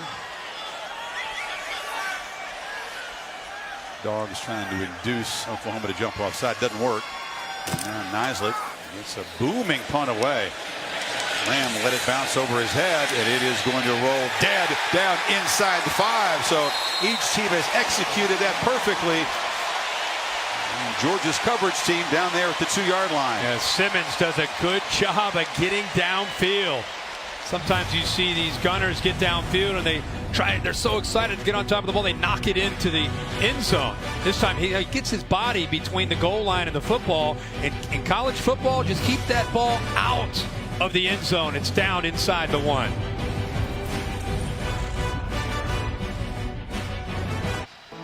On this beautiful warm evening, aerial coverage provided by Goodyear, official sponsor of the Rose Bowl game, committed to honoring blip-worthy athletes who demonstrate hard work on and off the field. The San Gabriel Mountains through that golden haze look like an oil painting. It's beautiful. It never gets old. That view from up here makes this stadium just kind of sit down, and the colors just jump this time of the day off this field, doesn't it? Mayfield in his end zone and shotgun.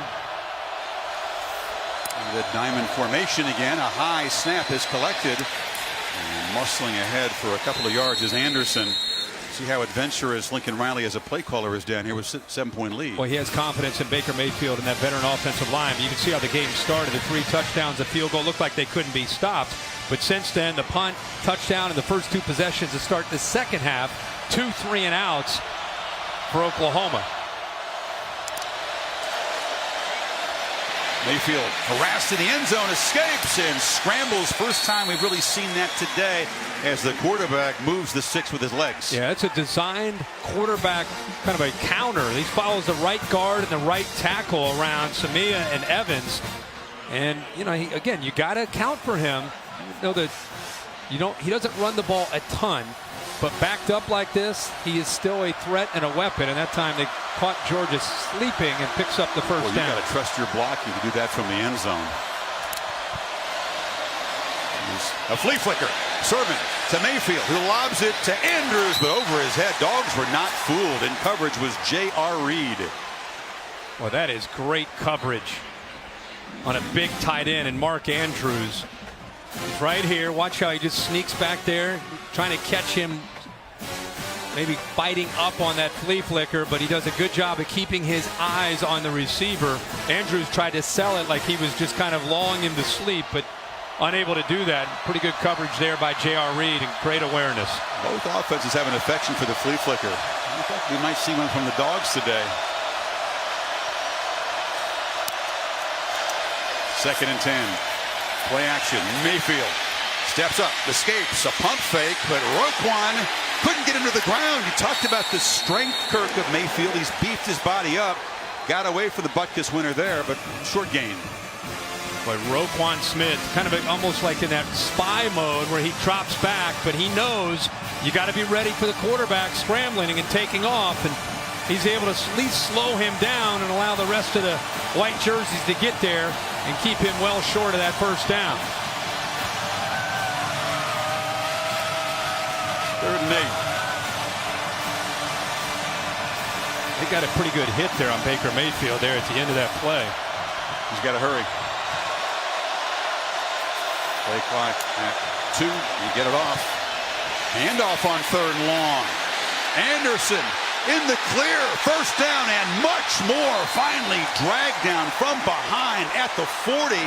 They keep it on the ground 3rd and long and keep the drive alive. How about the call here on 3rd down? See the right guard, right tackle pulling around.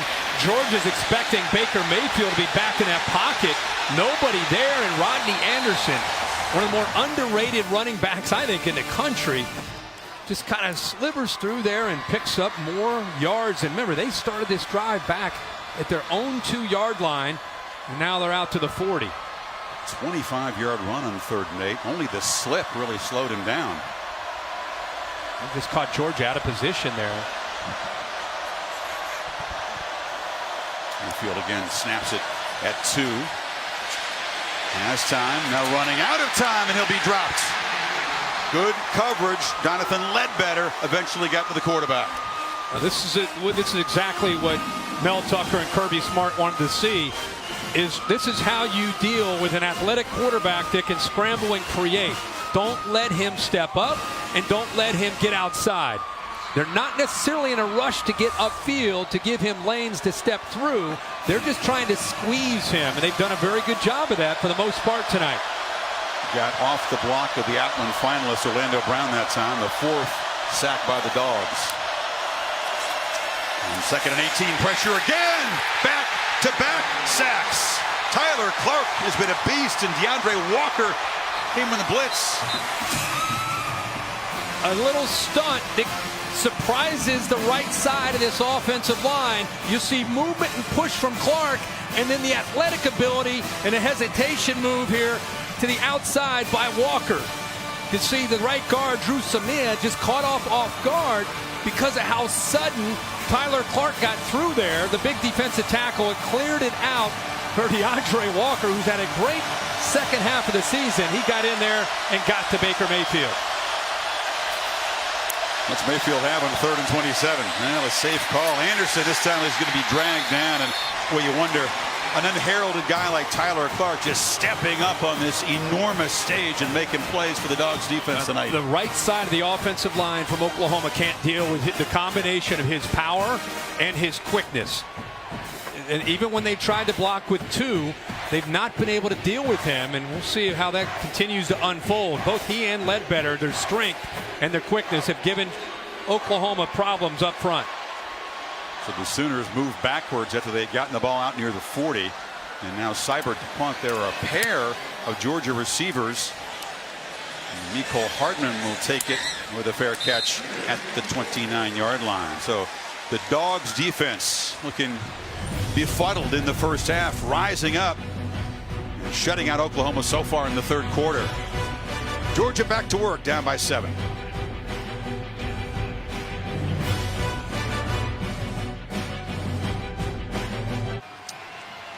Tom Rinaldi, what's the story on the Sooner sideline? On that previous offensive series, Chris, Lincoln Riley very upset with what he perceived to be a late hit on Baker Mayfield. Take a look here. Rochester comes in. You see the knee and then the full body weight landing on Mayfield's head. Clearly, Rochester was pushed, but you can see Mayfield's reaction there. He's still been himself here on the sideline, but Lincoln Riley giving the officials an earful. Keep an eye here on Baker Mayfield. He clearly was shaken in the first couple of plays that followed after that hit. Chris?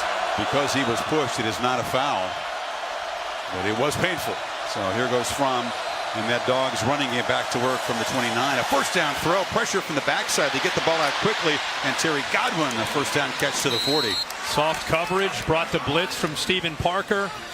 Nice job of getting the ball out by Fromm just before Parker could get to him. And look at Godwin, what he's been able to do this year. He doesn't have speed necessarily to go downfield, but he has great quickness, especially when you give him a soft cushion like that. They get him the ball underneath. A Georgia team that has been dominant, Kirk, in the 3rd quarter all season. 147-27. They've outscored opponents in the 3rd quarter, allowed only 3 third-quarter touchdowns all season long. So this continues a trend. Chubb, for once, is stacked up, dropped for a loss. Emmanuel Beal teaming up with Kenneth Murray. And it's getting chippy down there now. It sure is. It's a really, really good job by DJ Ward up front, leading the way of that defensive line, that time holding their point, and it allowed Kenneth Murray and the rest of those linebackers to come in and keep Chubb bottled up. I don't think this Sooner defense liked the hit on their quarterback at all. Playing with some energy now. Starting to feel like it could be a game of momentum swings here in this second half. And Fromm back on play action, has time, delivers over the middle, complete. Wims again, a fingertip grab inside the Sooner 45. He's going to work all the way from the left and come all the way across. When you do that, it requires a lot of protection, a lot of time. They brought the blitz. You can see it was man-to-man, and Trey Norwood's trying to stay with him. 13, the freshman. Good job by Wims to work across the field. And Jake Fromm says that's his guy. I mean, when in doubt, he's going to look throw the ball to number 6.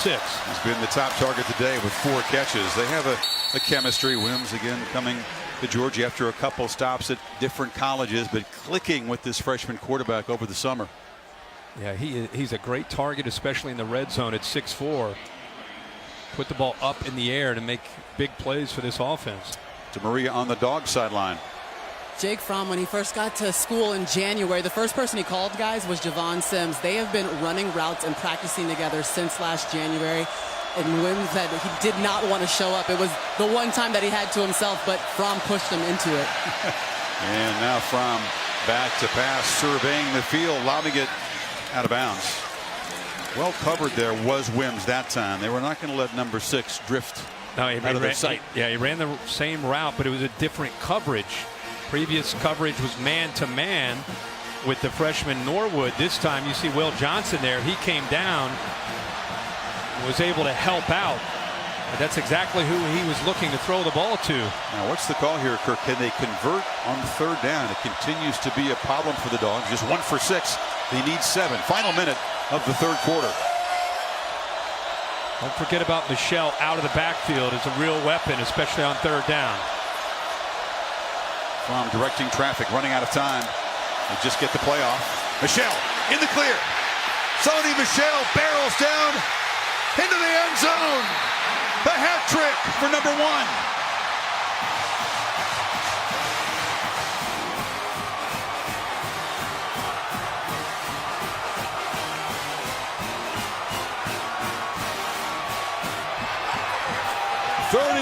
Yards, and the Dogs down 17 in the final seconds of the first half. A PAT away from tying this game.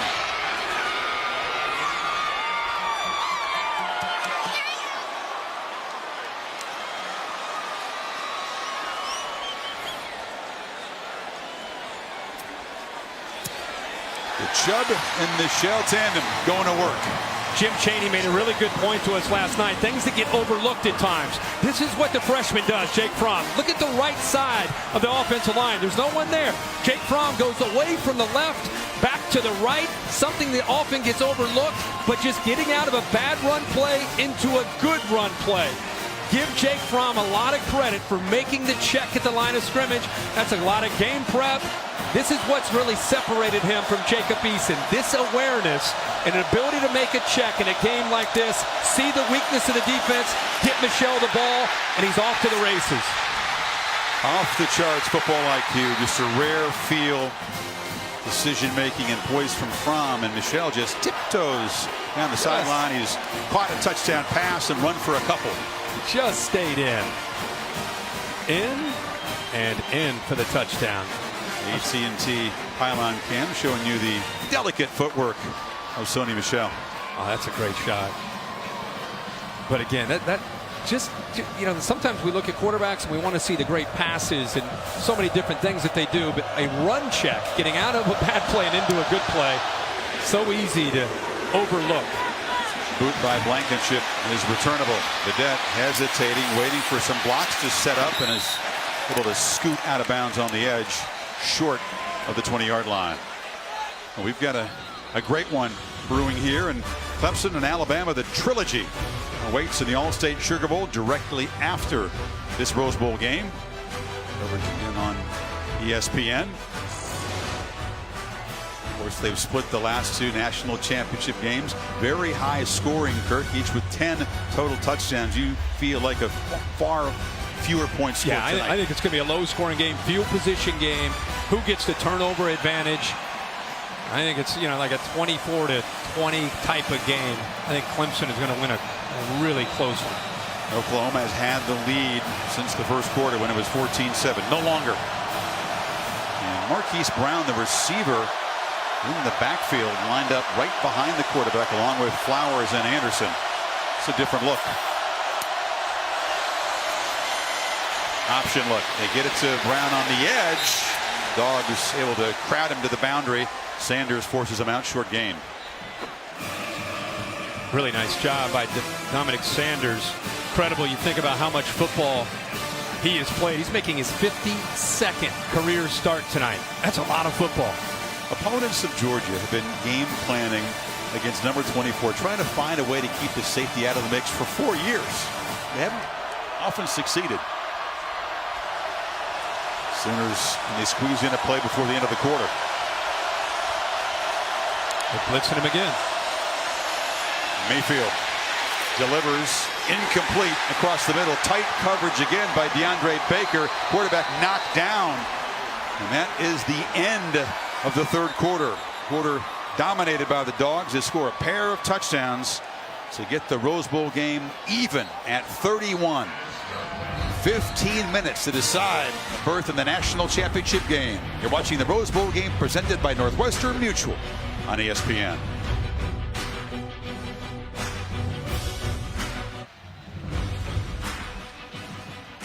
Dusk in Pasadena. Welcome back to the College Football Playoff semifinal of the Rose Bowl game, presented by Northwestern Mutual.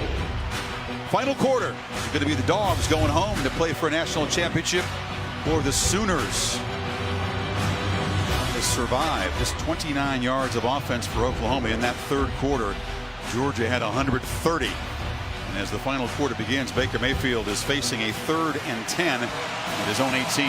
Rough third quarter for Baker Mayfield. 2 of 4 for 14 yards. Sacked 3 times.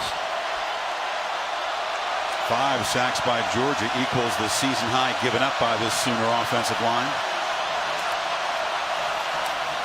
Mayfield has time. This time overshoots Andrews, and it's intercepted. Picked off by Dominic Sanders. And the veteran safety scampers down inside the 10. The game's first turnover sets up the Dogs in scoring position. Well, sometimes when things aren't going well, you have a tendency to force things. Baker Mayfield here, the pressure on the outside there to the right is DeAndre Walker trying to make a play, and the ball sails over Mark Andrews. We just talked about Sanders and what a veteran he is, starting his 52nd game. He's reading the eyes, ball's overthrown, he's in perfect position playing center field. As that ball, it's very rare to see Baker Mayfield miss high. He felt that coverage, forced the issue, put the ball up, and watch Kirby Smart and Mel Tucker. This defense, it's been a totally different story in this second half against Baker Mayfield. 16th interception in the Bruin career of Sanders that ties a Georgia record. Now the Dogs trying to take the lead here from the 4, 1st and goal.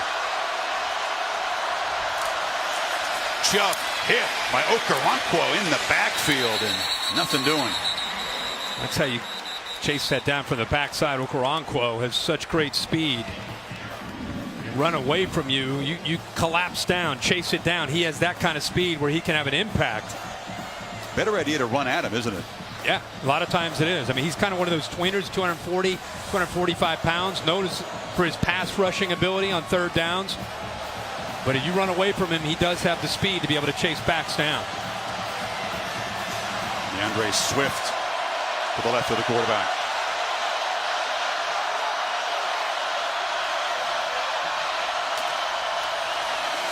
Plum looking for the end zone. Delivers. Touchdown! Wims gives the Dogs the lead.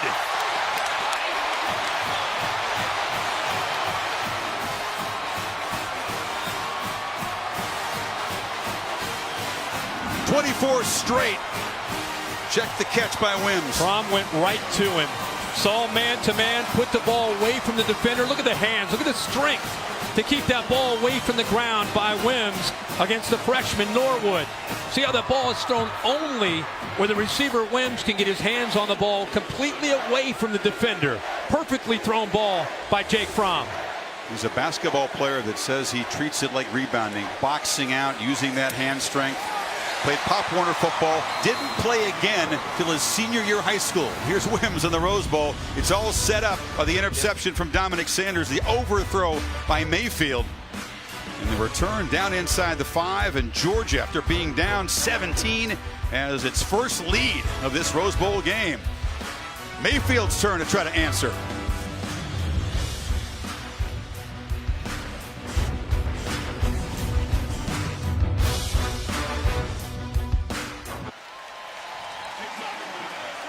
He's a true freshman, folks. Jake Fromm to his favorite target, Javon Wynn. And Wims' touchdown gives Georgia its first lead, and the Sooners stunned. But this is not an unusual position, Kirk. This is a team that 3 different weeks in a row, they had a double-digit lead. Yeah. Ended up trailing in the 4th quarter. Came back against Baylor, on the road against Kansas State. Came up short at home against Iowa State. But Baker has been here a lot. Yeah, but this is a different opponent. True. With all due respect to Kansas State and Baylor and those teams, No it's a argument. different deal. And it's a different setting. And you're on one hand, because you've been there and you've been able to produce in those kind of moments, it gives you confidence. But they've got to get back to what was working, and they're losing the line of scrimmage in the second half. That's the difference in this game right now.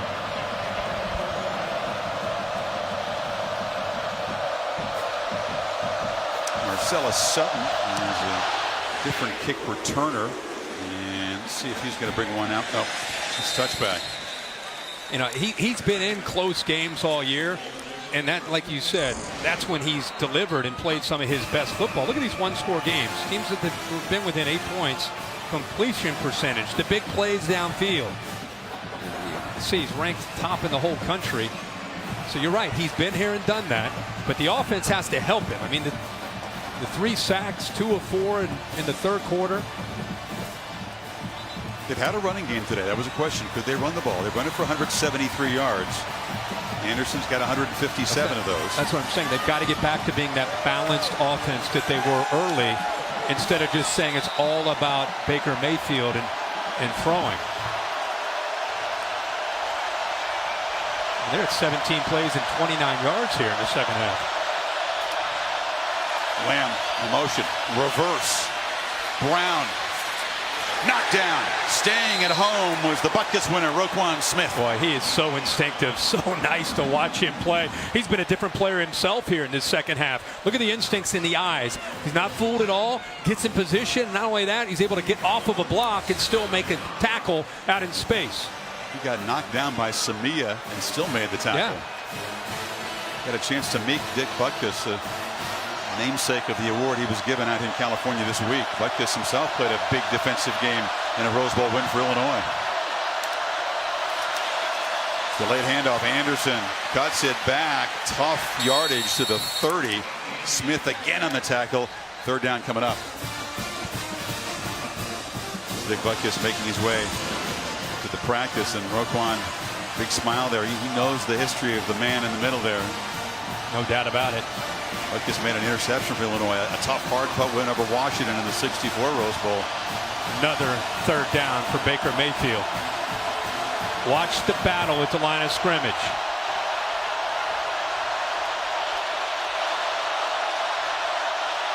And this Sooner offensive line protects. Dogs bring the heat. Mayfield stands in, delivers. A flag comes down. Andrews makes the catch. It's not 1st down yardage. Malcolm Parrish tackled him. Yeah, it's a hold by Ben Powers. You know, this is a penalty they can decline because the Sooners didn't make it.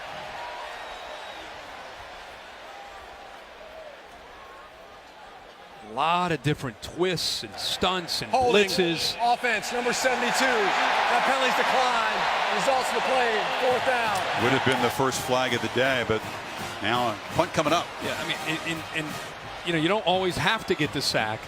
But I just really have found it interesting that teams that have blitzed Baker Mayfield have typically paid for that. Aggressive mentality in this second half, blitzing, twists, stunts, being very, very aggressive and winning the battle up front is the difference from the first half to the second half in execution for Oklahoma.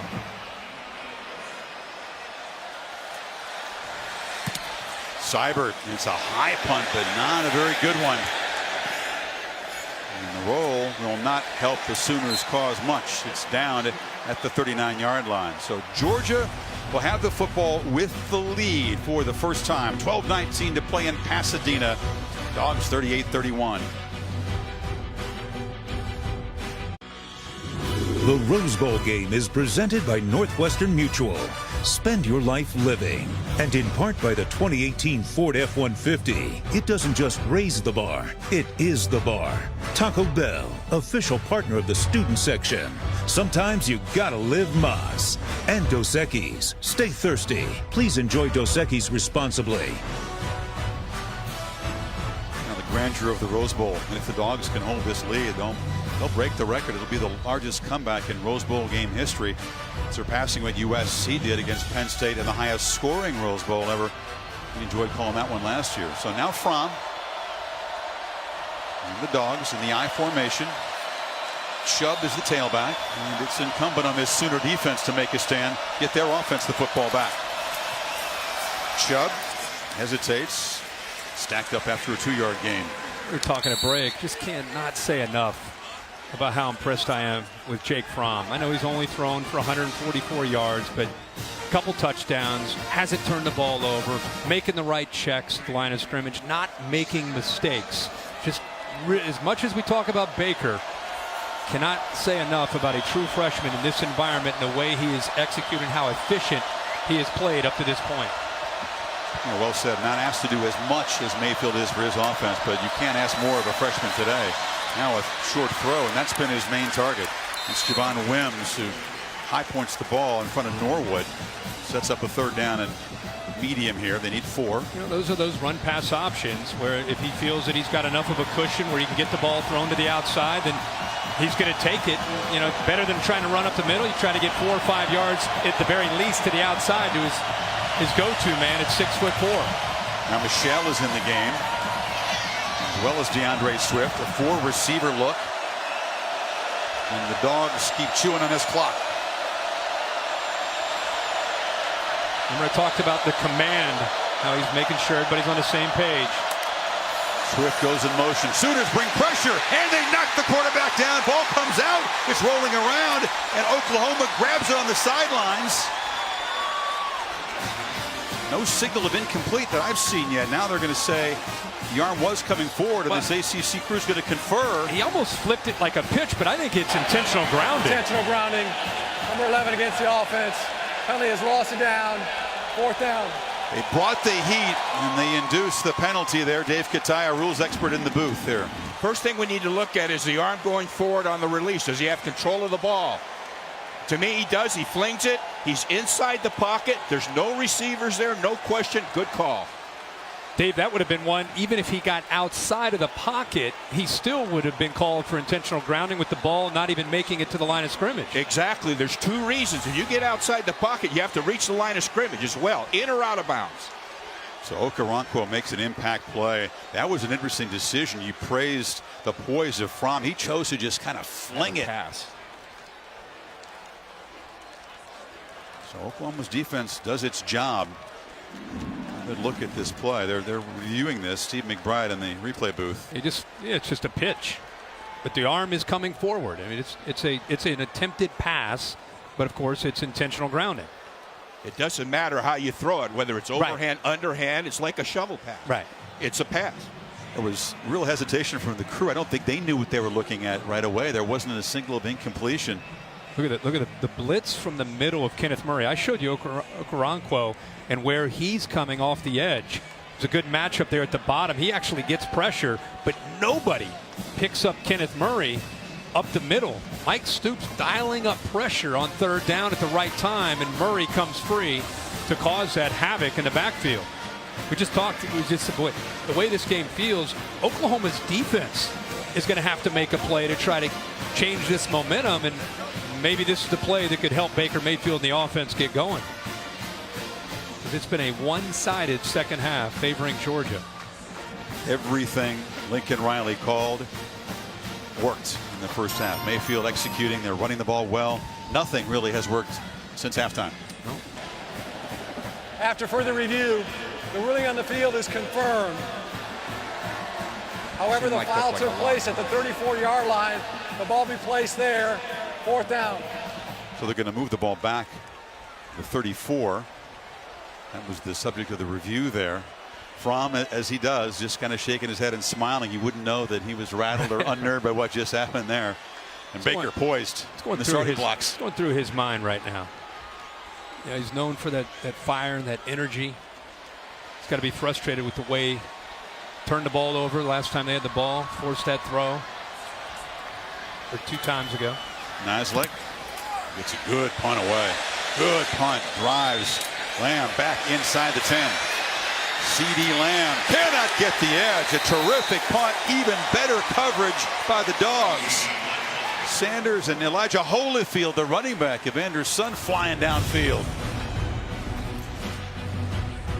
So Georgia's special team showing up in a big way, and Mayfield a long way from the end zone.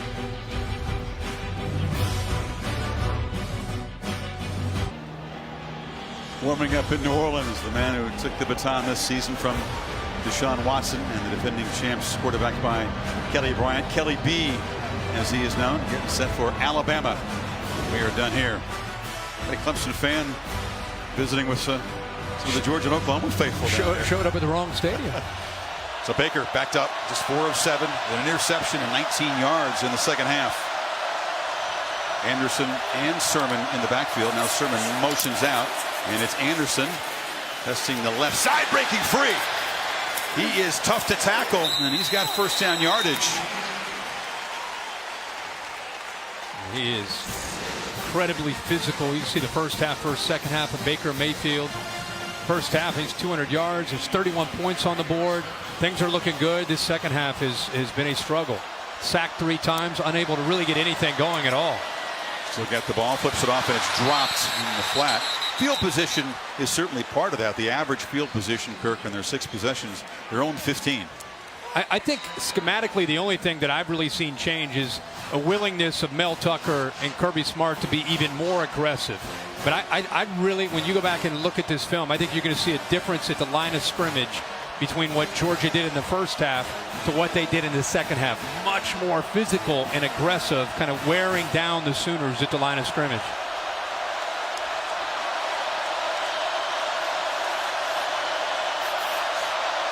Not seen Mark Andrews make very many big plays tonight. Mayfield takes a downfield shot. Deep ball. Catch made by C.D. Lamb. They got single coverage, and they pitched it down there. He beat Tyreek McGee. A slant and go. Lamb at 6'1", goes up and over McGee at 5'10". He had a little bit of trouble holding on to the ball in the first half. That time goes up and makes an acrobatic catch for a big play for the Sooners. At 36 yards, is that the play that can spark this offense? And now pump fake, and Mayfield takes off into the secondary, weaving down into the red zone. Same play they called earlier, back up near their own end zone, where it's a quarterback design counter. Instead of running Anderson, they use him as a decoy to go out to the right, and Baker himself follows the right guard and the right tackle around the left side. Wow, things can change fast. They get 48 yards in those 2 plays, and now Anderson plows to the 12. Well, this is who Oklahoma is. Just as things seem dire, and what are they going to do? You have to think, you have to realize in the blink of an eye, Baker Mayfield has the ability with these receivers to make a big play, and then it's the tempo, and all of a sudden you get that aggressive Georgia defense a little bit slowed down, a little bit more on their heels, not quite as aggressive. You bring Flowers and Vidette into the game. Dogs bring some subs in as well.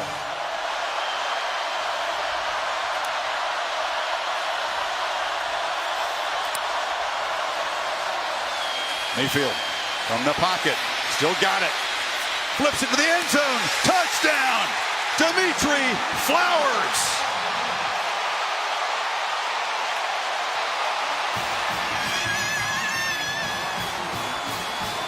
How could a man named Flowers not make an impact in the Rose Bowl? And the Sooners, a PAT away from tying this up again. This is fun, folks. What a game. What a drive. Stacked up 88 yards in 6 plays. Under 2 minutes. He doesn't make a whole lot of catches, but he makes high impact catches. Chris, they used the motion from Vidette to affect the eyes of the defense. You'll see him cross, but they want to get the ball to Flowers sneaking behind the linebackers, but watch the Georgia defense. Watch how they stick with it and take it away. See how that's taken away? But this is where Baker Mayfield is so dangerous. He takes away the intended receiver instead of giving up on the play, buys a little bit of time. How about Dimitri Flowers himself realizing that Baker Mayfield is going to make a play, gets away from Roquan Smith, and eventually gets away and gets the touchdown for Oklahoma to tie this game up.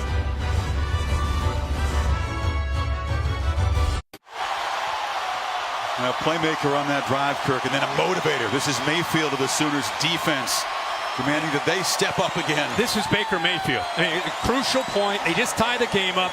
Look at him turn to Okoronkwo, the leader of the defense. He gives him a little bit of attention as well to let him know that this is a pivotal point in the game. This is what we always talk about with Baker Mayfield. He doesn't just execute, he affects the energy of his entire team. Tied in the playoff semifinal at the Rose Bowl, 8:47 to play. Seibert. Deep, and Hardman thought about it, but he'll keep it there. The CeeDee Lamb big play that got the drive going. Yeah, big 36-yard gain here downfield, goes up, makes a circus catch. Pretty good coverage there by McGee, and that got the tempo started. A nice run here on the quarterback counter. He follows the right tackle and the right guard, Bobby Evans, and Drew Samia gets down inside the red zone, and they're not slowing down. This is a great play, nice design. You can see he's trying to get the ball to the tight end, or the H-back there, Flowers. Scrambles, creates, buys time, and allows Flowers to get free from Roquan Smith. And here's the look of a very determined quarterback. It's going to be a great finish here in the last 8:47.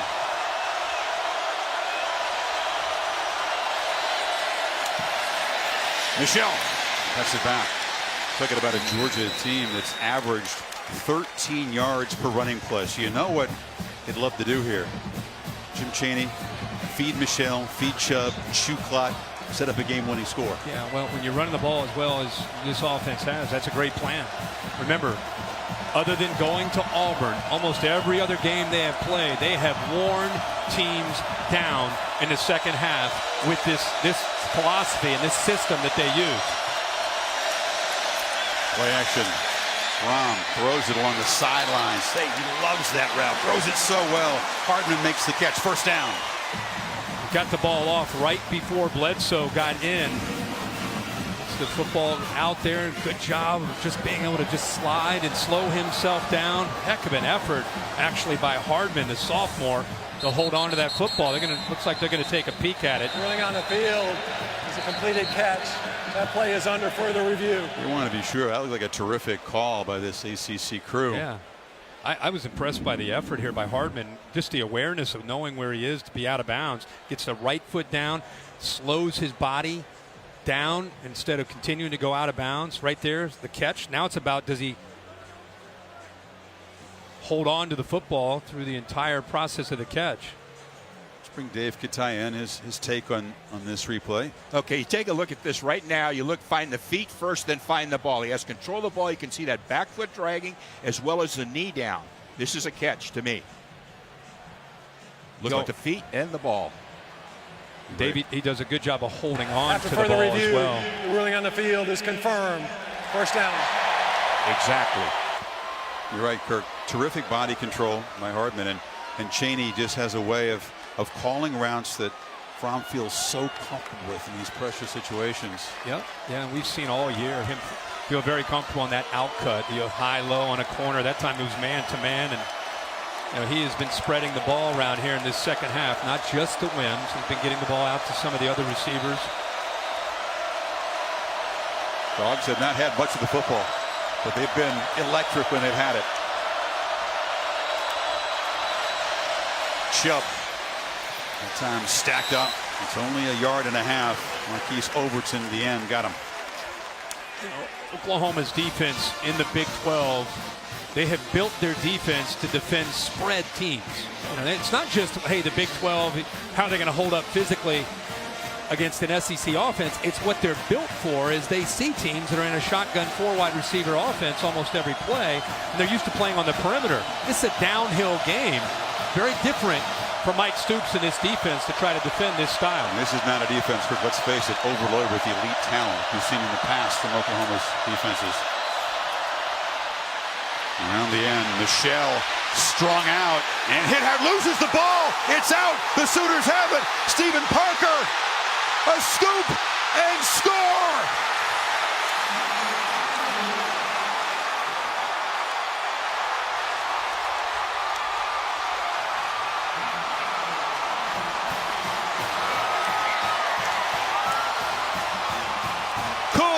Oklahoma's defense step up and make big plays when they were down by a touchdown?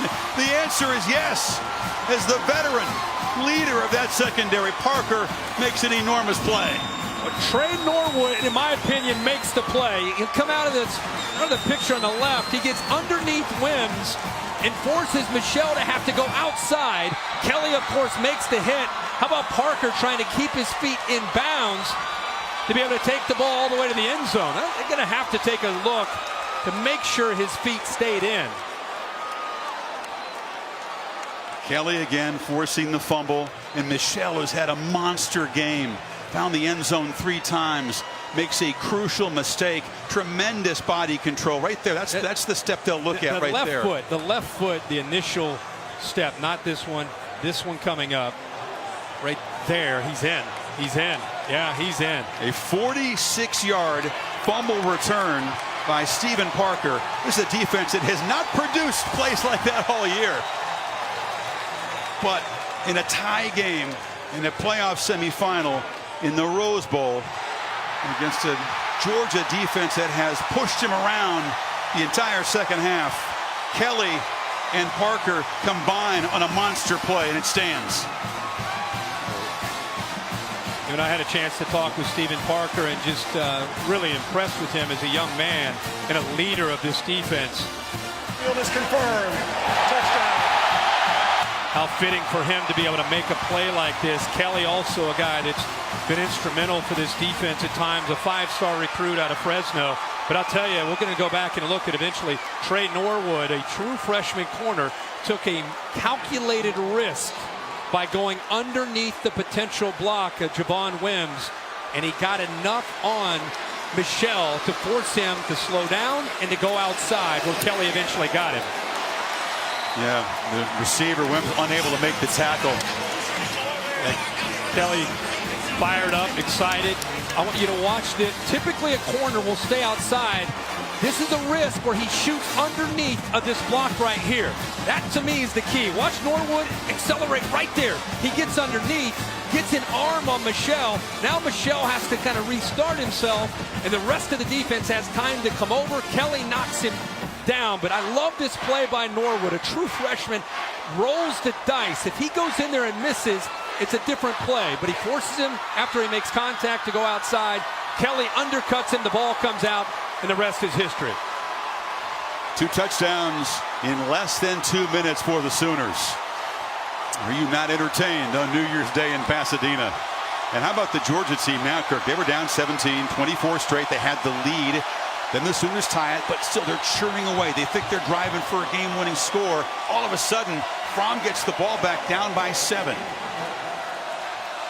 And now he's going to get another chance now, like you say, to just try to tie this up. Remember we showed after Baker Mayfield and the offense tied the game at 38. Baker Mayfield going down there and pouring the defense. Guys, this is a pivotal point. Talking to him, telling him we got a chance. Defense delivered for their leader, Baker Mayfield. Hardman will bring it out from a yard deep. He's dangerous. Nicole Hardman knocked out of bounds. You know, you feel for Sonny Michel. Hadn't lost a fumble in a running play since his freshman season. And the senior's having a monster game. Ian Chubb coming back for this year to put Georgia in this position. Now he has to personally regroup as he goes back out there. There is a long way to go in this football game. 6:46, but we are not done.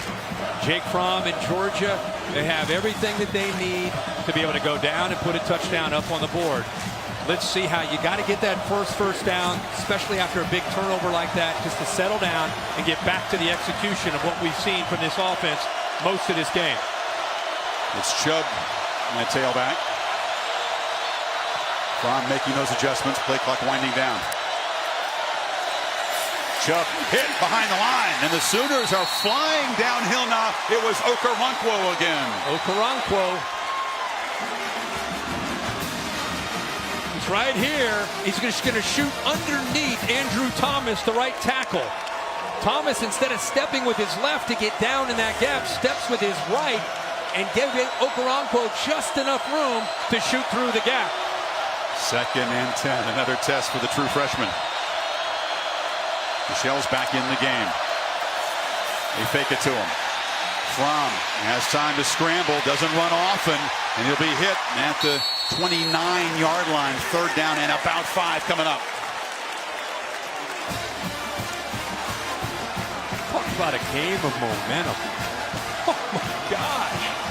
Remember that Georgia's only been in that one close game. It was a hard-fought road win at Notre Dame. Drove down, kicked a game-winning field goal in the final 3.5 minutes. Oklahoma's been in a lot of close games. Yes. 3rd and 5.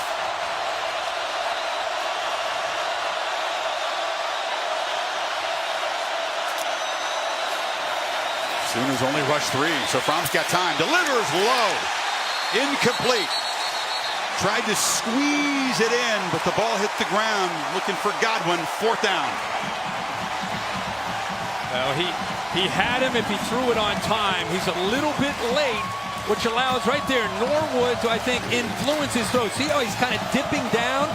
Norwood coming in to help defend on that play on the front side, I think affected Jake Fromm feeling confident in turning loose and throwing that football.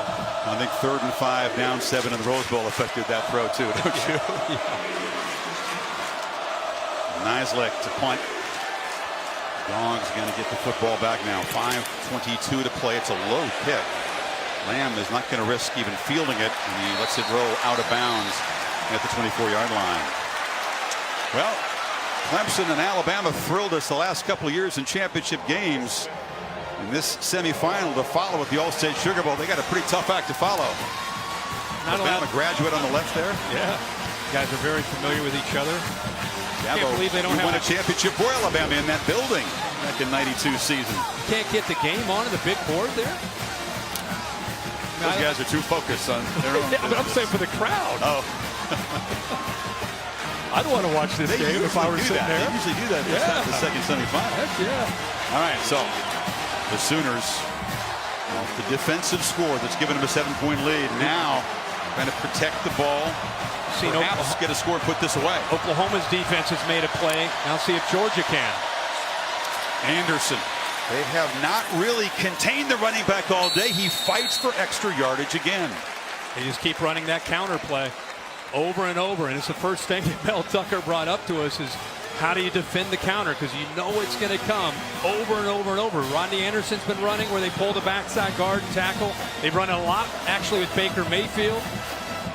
Gives them extra blockers on one side. And they're just trying to eat up as much clock as they possibly can. He's gone well over 1,000 yards on the season, Anderson. Averaging 8.4 yards per carry today. $184. Diamond formation again. Mayfield still got the ball, trying to get the edge. Turns the corner, but tackled by Lorenzo Carter at the 30. 3rd down coming up. Yeah, good coverage by Reggie Carter to take away Mark Andrews and force Baker Mayfield to have to run it. And the speed of Lorenzo Carter is able to get him before he turns that corner. Big play here for both these teams. You get a 1st down, you're talking about making them use timeouts, working the clock, and if you get a stop, you're in business if you're Georgia. What does Lincoln Riley, with all those options, all those weapons, what does he dial up on a crucial 3rd and 3?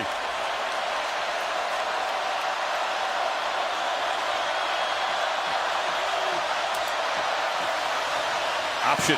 Anderson trapped. And this time he cannot escape the clutches of DeAndre Walker and Tyler Clark. It's 4th down.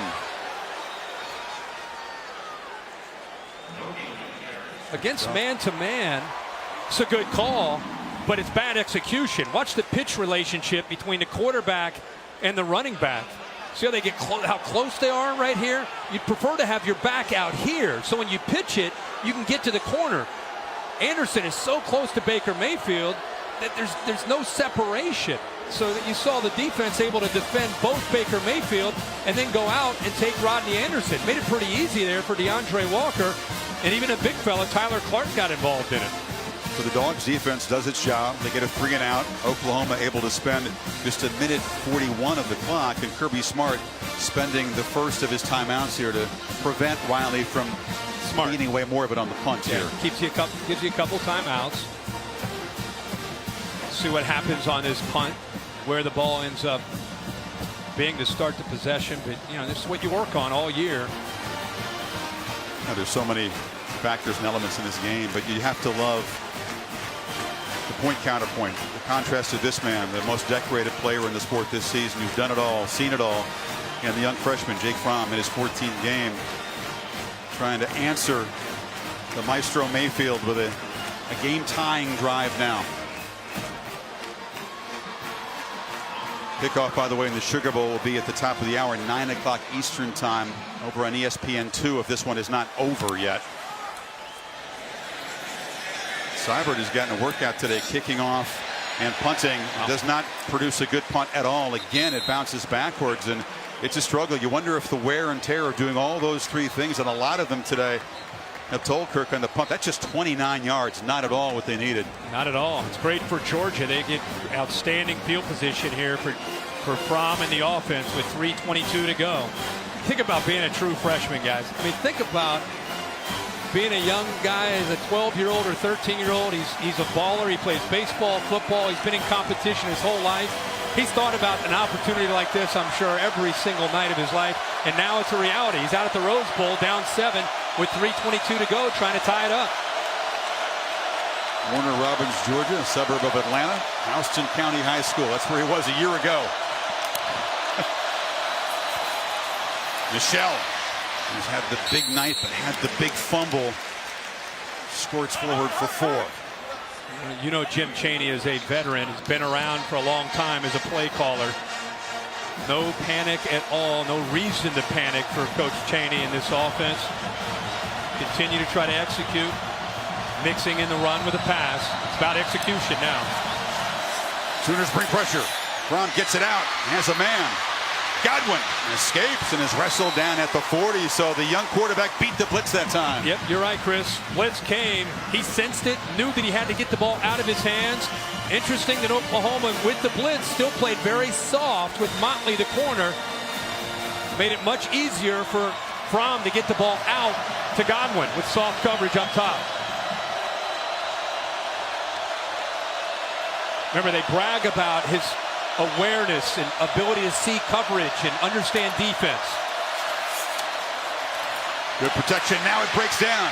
Fromm has to scramble. Flips it off short. Michelle in space. Makes a man miss and is spun down inside the 25 by Will Johnson. First down, Georgia. How about this look right here? I thought DJ Ward had it. It wasn't a blitz. They rushed 4, but watch Ward get into him. Right there, he's got him. It looks like, just when you think Fromm's going to take off, there's that awareness we talked about, being able to get it down to Michelle and the offensive line. Very smart not to go downfield there, to have an illegal man downfield. How can a guy this inexperienced be seeing the game so well at this moment? Remarkable. Chubb in the game now. Here they come. Fromm steps up, bumps into a blocker, and will be tackled right at the line of scrimmage. Clock running now. You know, you got to always remember the timeouts, and Kirby will help him with the timeouts. But there's no reason to have to be in hyper speed mode.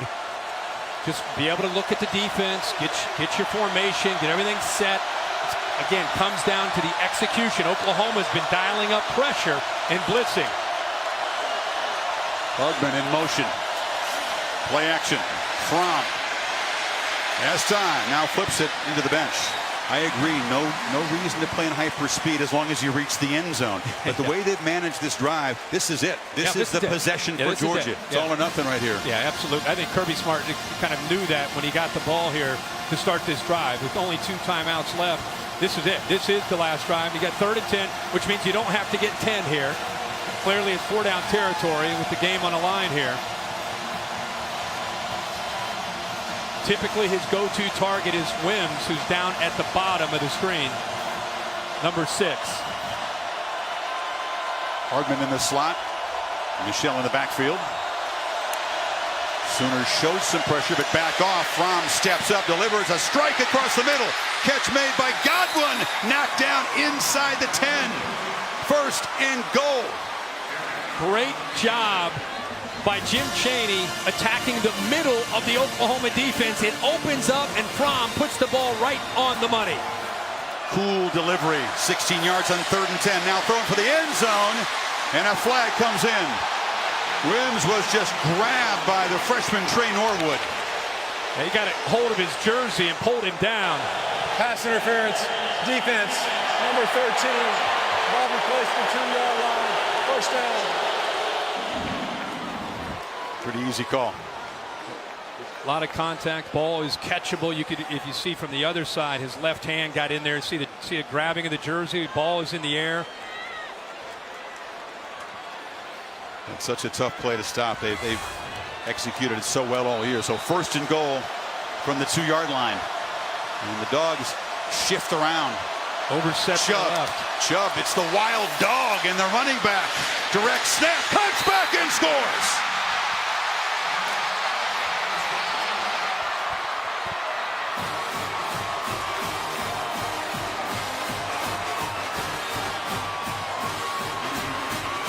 Now the poor punt set it up, but the Dogs take it 59 yards in 7 plays.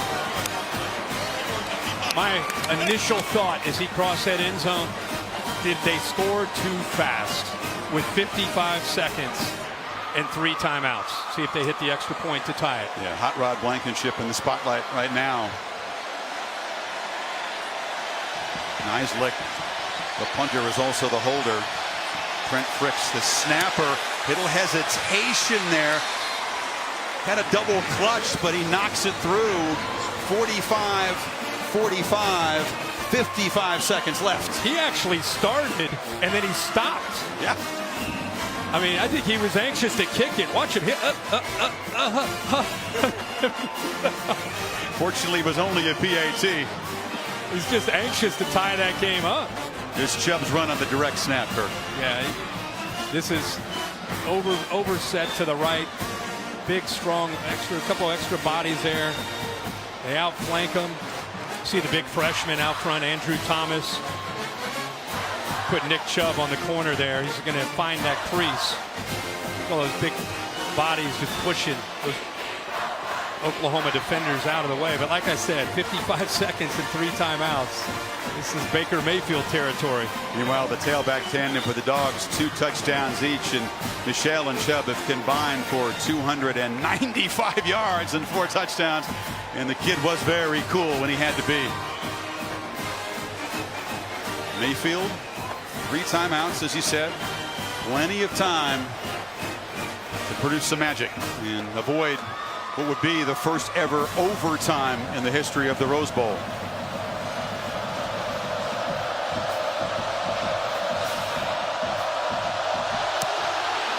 Marcellus Sutton for the Sooners watches it sail over his head. So here comes Baker Mayfield, guy who is built for this. Is there another quarterback in college football right now you'd want in this position other than this guy? No, this is exactly who you want here. Remember, they got a great kicker. Has range from, I think we said, about 50 to 55 yards if he had to really push when his career long is at 51. But watching him in pregame, he was out there at 50 and 55 yards. How do the Dogs play this? Does Roquan Smith and Georgia bring pressure? Is that what? I think Kirby Smart's all about mixing up looks. You don't just do one thing. You're gonna sometimes rush 4 and drop 7 and play zone. Other times you're gonna bring pressure.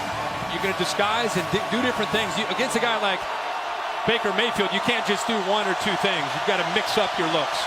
3 receivers stacked to the right, empty backfield. This is Anderson in motion. They fake it to him. Now sidearm pitch to Brown.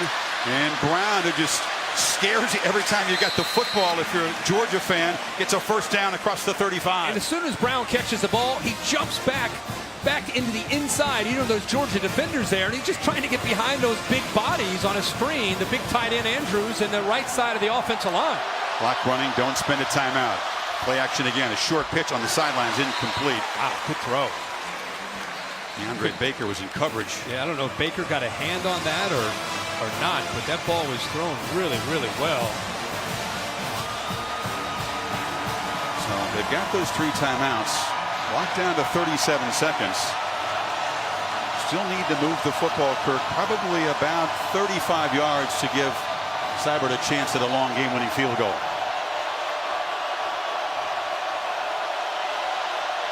Georgia showing pressure, creeping toward the line. It's a running play to Anderson, who breaks free. Rodney Anderson hurdles out across the 45. It'll be 3rd down and 2, and Oklahoma will spend its first timeout. Can it get better than this? We talked about Georgia and Oklahoma never having met on a football field. You put them on this grand stage. You put them in a semifinal with a chance to get to the championship game, and it has been a classic here today. You talked about how the playoffs in the previous years haven't quite lived up to the billing. Not the semifinals. The semifinals, and this one we thought potentially could. We think the next one could be just as good. And so far, man, we've been spoiled by a great game. It's going to go down to the wire. We'll see if Oklahoma gets a shot at a last-second field goal. If not, headed to overtime. First overtime that we've had in the playoffs. So what a game of momentum. By the way, the crowds that have traveled out here, for you fans that are fans of these teams, should be incredibly proud, because they have really impacted this game and helped their teams with that momentum and helped create some momentum. Dogs fans on the far side trying to make it loud for Mayfield. 3rd and 2. Dogs can get a stop here. They could force a punt. Remember, Baker's been running some on 3rd down tonight. Sometimes you forget about him as a running threat.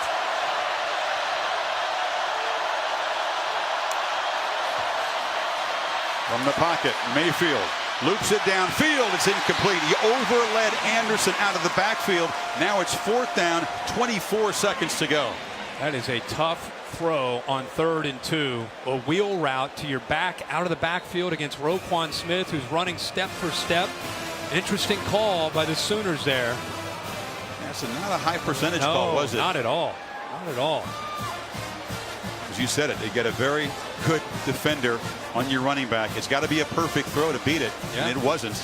And we'll see what happens here on this punt. But how about the Georgia defense? We just built up Baker Mayfield and how he steps up in those situations. They did a good job of getting him off the field. Austin Seibert with no deep man back for Georgia. They had 11 up at the line. He just boots it down there and knocks it out of bounds with 17 seconds to go. But they're going to spot it at the 25. So all of a sudden, Georgia trying to hang on for dear life against Mayfield. Now they got the football back with 17 seconds. Do they get adventurous, or do they play for overtime here? No, I think you got to play smart. I mean, maybe the first play, maybe you take a little chance, see if you can hit like a 15-yard pass, and depending on what happens on that first play after that, you say, hey, we got some momentum. Let's head to overtime. And if we go to overtime, of course, the kickoff for the All-State Sugar Bowl, Clemson and Alabama, will start over on ESPN2 at the top of the hour and shift here when this one's finished. They're just going to kill the clock here. So, Georgia was down 17 in the first half. They reeled off 24 straight. They took the lead, but a scoop and score by the Sooners' Stephen Parker changed the complexion. Georgia able to drive down and tie the game and then deny Mayfield. And we go to overtime. So the coin toss is coming up. Extra time to decide who's going to Atlanta and the championship game. Back after these messages, you're watching the Rose Bowl game presented by Northwestern Mutual.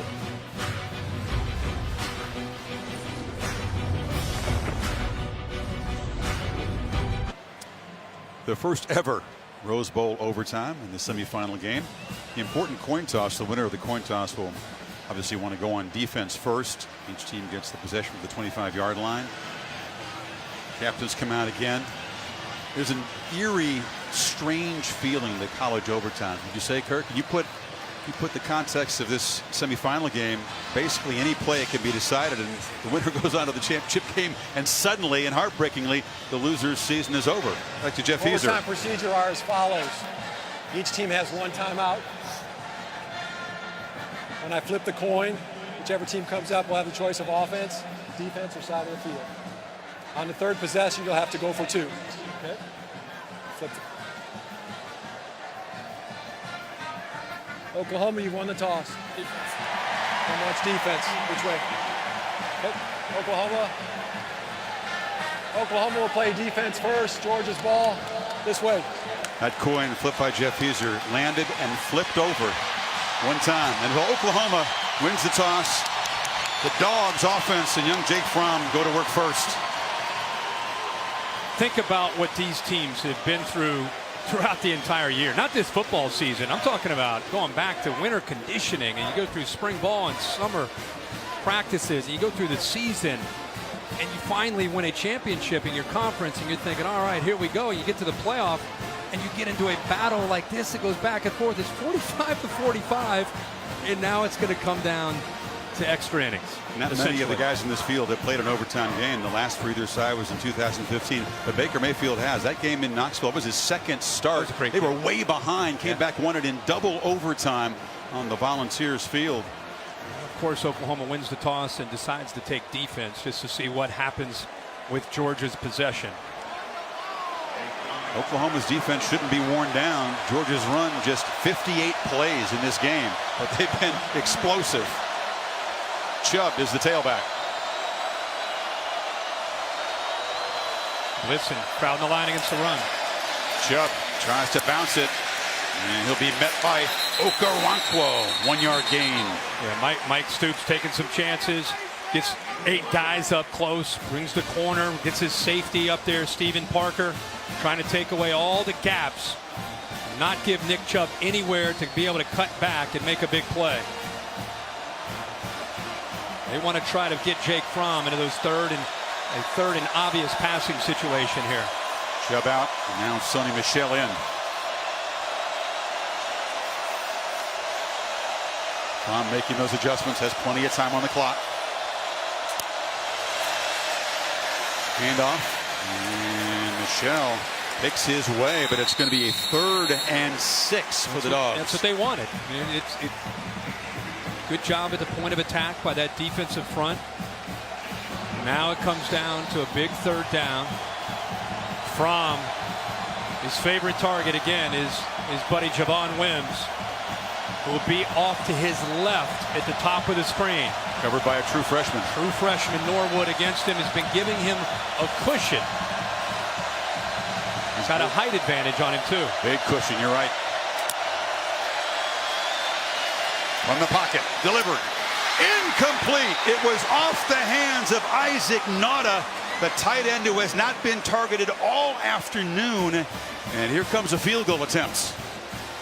Boy, into the teeth of the defense, not to the outside, but into the middle of this defense. Ball's thrown just behind Nauta, and it goes off of his hands. Here comes. Boy, they split those linebackers perfectly, just unable to hold on to the ball. Blankenship, who booted a 55-yarder just before halftime, missed from 48. This from 38 in the lead.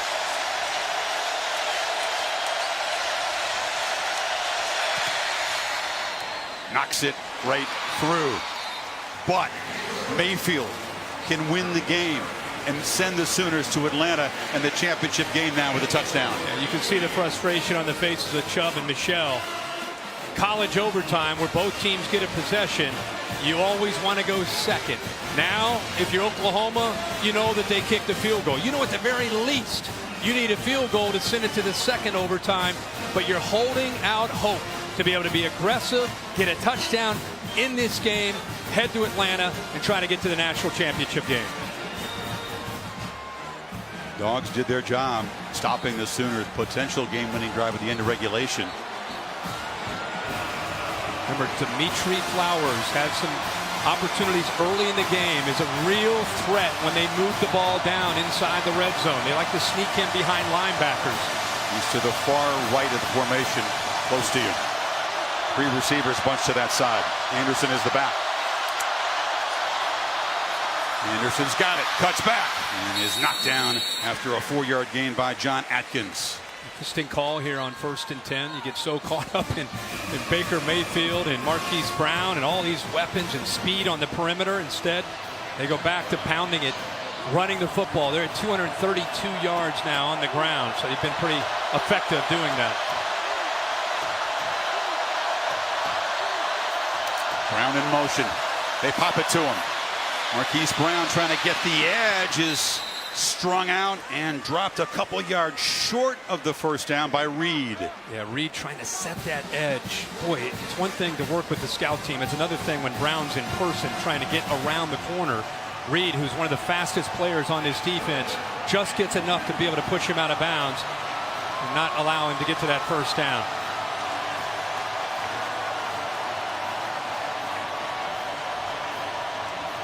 And the Sooners keep alive the potential for a game-winning touchdown. They need 2 here.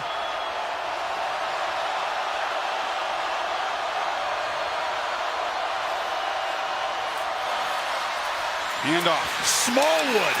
End around, doesn't get there. Roquan Smith rose up, and the Butkus Award winner made a huge play. And we haven't seen Smallwood all night. A more physical receiver, not the fastest receiver. Roquan Smith with perfect technique. How fitting the year that he's had for the game to be down at 3rd and short. For him to make that play and not budge even an inch, he pushes Smallwood back. Offense was on the field for a long time. You wonder, did Riley think about it? Did he think about going for it? But here comes Seibert. Must make it to force double overtime and must hurry. Now they'll spend a timeout, that one that they have in overtime. Don't want to hurry this field goal attempt. Austin Seibert has been almost automatic in these short-range field goals in his career, but he's been a busy man. We've talked about the potential wear and tear. You kick off, you kick field goals, and you punt. It's really a rare guy that can do that in college football and be as busy as he's been. He hasn't punted very well today. This is where you really, in my opinion, you see so many great kickers on Sunday. The great kickers are the ones that can deal with the consequences and the pressure and what's at stake. They block that out and they go out and take care of business. Wesley Horkey is the long snapper. He's a senior. Connor McGinnis won the award as the top holder of the year, the Mortel Award. Seibert from 33 to force double overtime. He misses it, and the Dogs go home to play for a championship.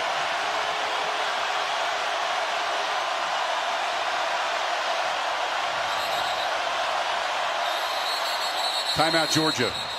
Dogs have blocked a couple of field goals this year down in the red zone. They get a good push. They got one against Auburn. So Seibert, Kirby, more time to think about it. Kirby is fired up, going after somebody there. You know, you just brought up how they blocked some field goals. I think if you're going to try to get a push in the middle, try to go up and block it that way, makes sense. I don't know about coming off the edge with so much at stake here. You don't want to accidentally rough the kicker. I think you hope the pressure is maybe too much, or you try to get a push in the middle and get a hand up. That's what happened against Auburn. Big Daquan Hawkins-Muckle, number 96, got the mush rush, got the hand up. That field goal block was crucial. And that works, but you want to stay away from diving off the edge and have the risk of maybe getting into that kicker.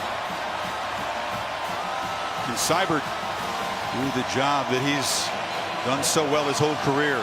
Visualize 10,000 times.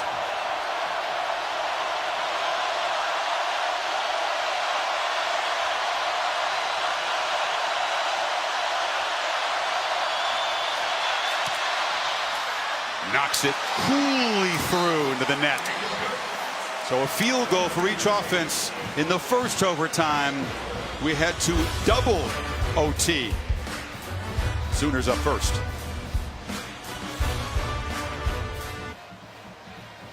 On to double overtime. Neither offense will define the end zone. Sooners did make a first down, but Seibert from a slight angle at 33 yards. You feel awful for any kicker who misses that, regardless of who you root for. I'm not rooting for anybody other than a great game, and I just didn't want either one of those kickers to miss that.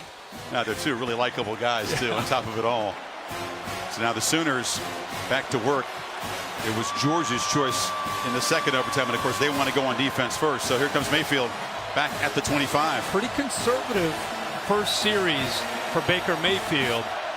They have two backs in that backfield now with Sermon and Anderson. I just wonder if they get a little bit more aggressive here trying to get a touchdown.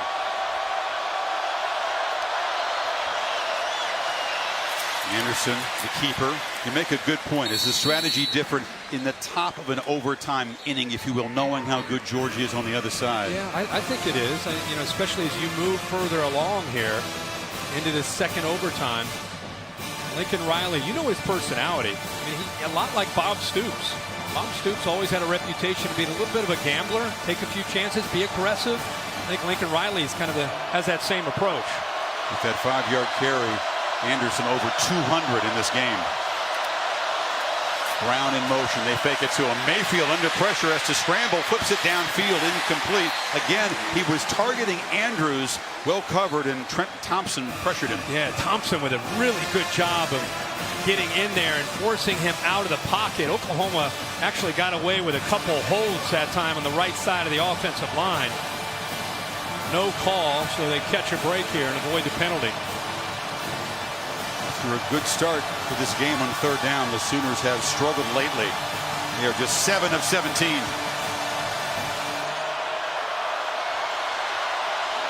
One of 9 since halftime. Need 5. And Oklahoma will spend a timeout. The play clock was winding down, so Lincoln Riley will check that little folded piece of paper that's his play sheet and come up with something here, Kirk. We were kidding him in the meeting about Mike Leach, who he played for, and how small Mike Leach, his play sheet. You know, you got guys like Gary Patterson and others. You know, they got wristbands and the play sheet hooked to their belt all the way down to their knee, and his is a little 8x11 sheet of paper. Youngest football coach in FBS. He just turned 34 in September. Only been on the job 7 months, taking over for a legend. He's gotten his team here, and now he's got to keep a cool head too and make a smart choice. Bob Stoops looking on. Imagine what he's going through. He can't be involved in any way as far as coaching or offering tips. You can only imagine what his emotions are like watching his team, his former team. All right, now if I'm Baker Mayfield, I'm trying to find a matchup. Where's an advantage where I can win one-on-one? Andrews in the slot to the right. Dogs jump off. It's a free play for Mayfield, who flings it to the end zone. Intercepted. The pass is picked off by DeAndre Baker, but the Dogs jumped offside. And Mayfield, I think, knew he had a free play.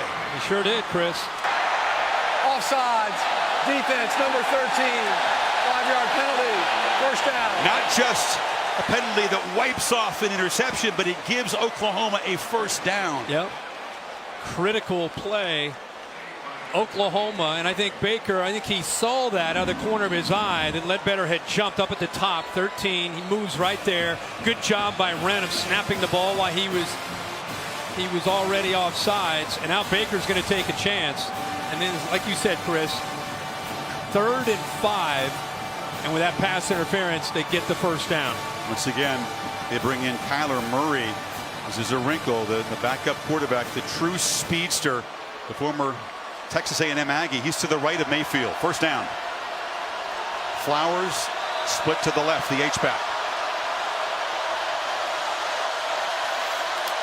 Cadet in motion. Option. Murray, the quarterback, takes the pitch from the starting quarterback, but the Dogs were ready. Bellamy drove him out right at the line of scrimmage. Yeah, they told us he's one of the fastest players on the entire roster. You know, he'll be their quarterback more than likely next year, the transfer from Texas A&M. Clemson and Alabama already underway in New Orleans. That game on ESPN2 at the moment. To shift here after this Rose Bowl's done. Top of the second overtime. 2nd and 10. Again, here is the matchup that you would expect them to try to go to down here. Andrews at 6'5", 254 is tough to match up with down in the red zone. They flip it short. Anderson hit behind the line as Roquan Smith makes another huge play. Well, he had him the entire way out of the backfield. Had him man-to-man, wasn't surprised at all. Baker Mayfield flips it out there, and Rodney Anderson never had a chance against Roquan Smith. Talked about Smith's frustration early. He wasn't an impact player in the first half of this game. He has upped his game after halftime, especially down the stretch. Now the Sooners need 12. It'll be another field goal attempt.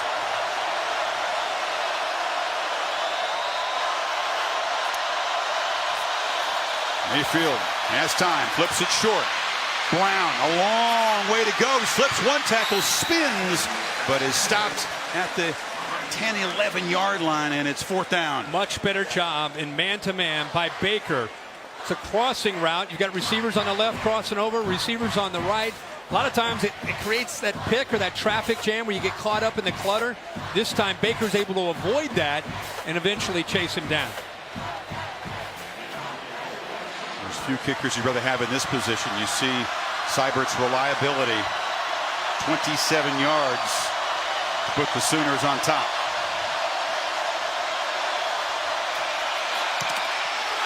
Deflected, blocked. The Dogs do it again.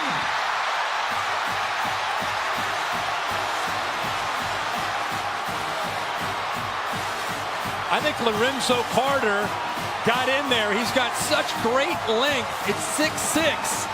I think he was able to get the penetration, get up in the air, and get his right hand on the ball. How about that, a senior for the Dogs? See if it's number 7 from the right side of the offense. Watch him get up in the air right there. Full extension. Yes, he gets his hand on that to prevent it from going through. They left him a gap. Carter took advantage. We mentioned how good Georgia's been at this situation.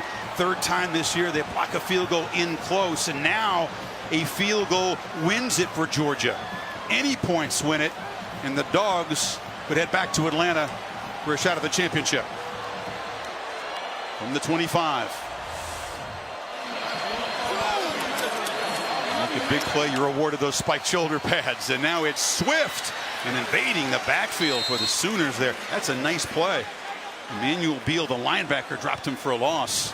And you're expecting a run here and a conservative approach. They just want to be able to stay in field goal range, probably get the ball as close as they can to the middle, and Emmanuel Beal sensing that, just coming downhill instantly as the ball is snapped. Even after it was deflected, it fell short Just in the got end enough zone. of it. All right, they're going to flip Prom out. Direct snap here to Michelle. Chubb scored a touchdown earlier on a direct snap. Now it's Michelle's turn, running all the way. Gets to the edge. Sonny Michelle will send the Dogs home to the championship game.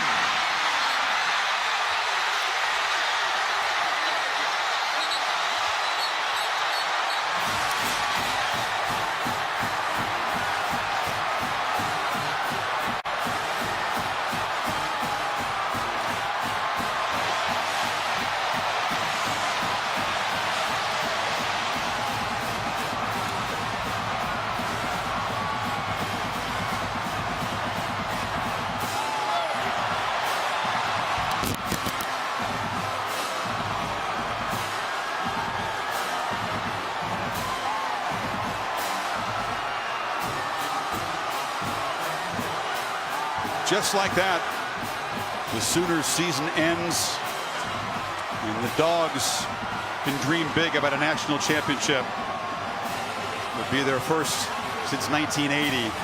Sonny Michel, 4 touchdowns to offset a crucial fumble, but the final word in the highest scoring Rose Bowl ever and its first overtime ever. To Maria Taylor.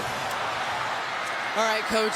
Your 3rd blocked field goal of the season results in your team going to a national championship game. How do you describe the way this game ended? What a game. What an atmosphere.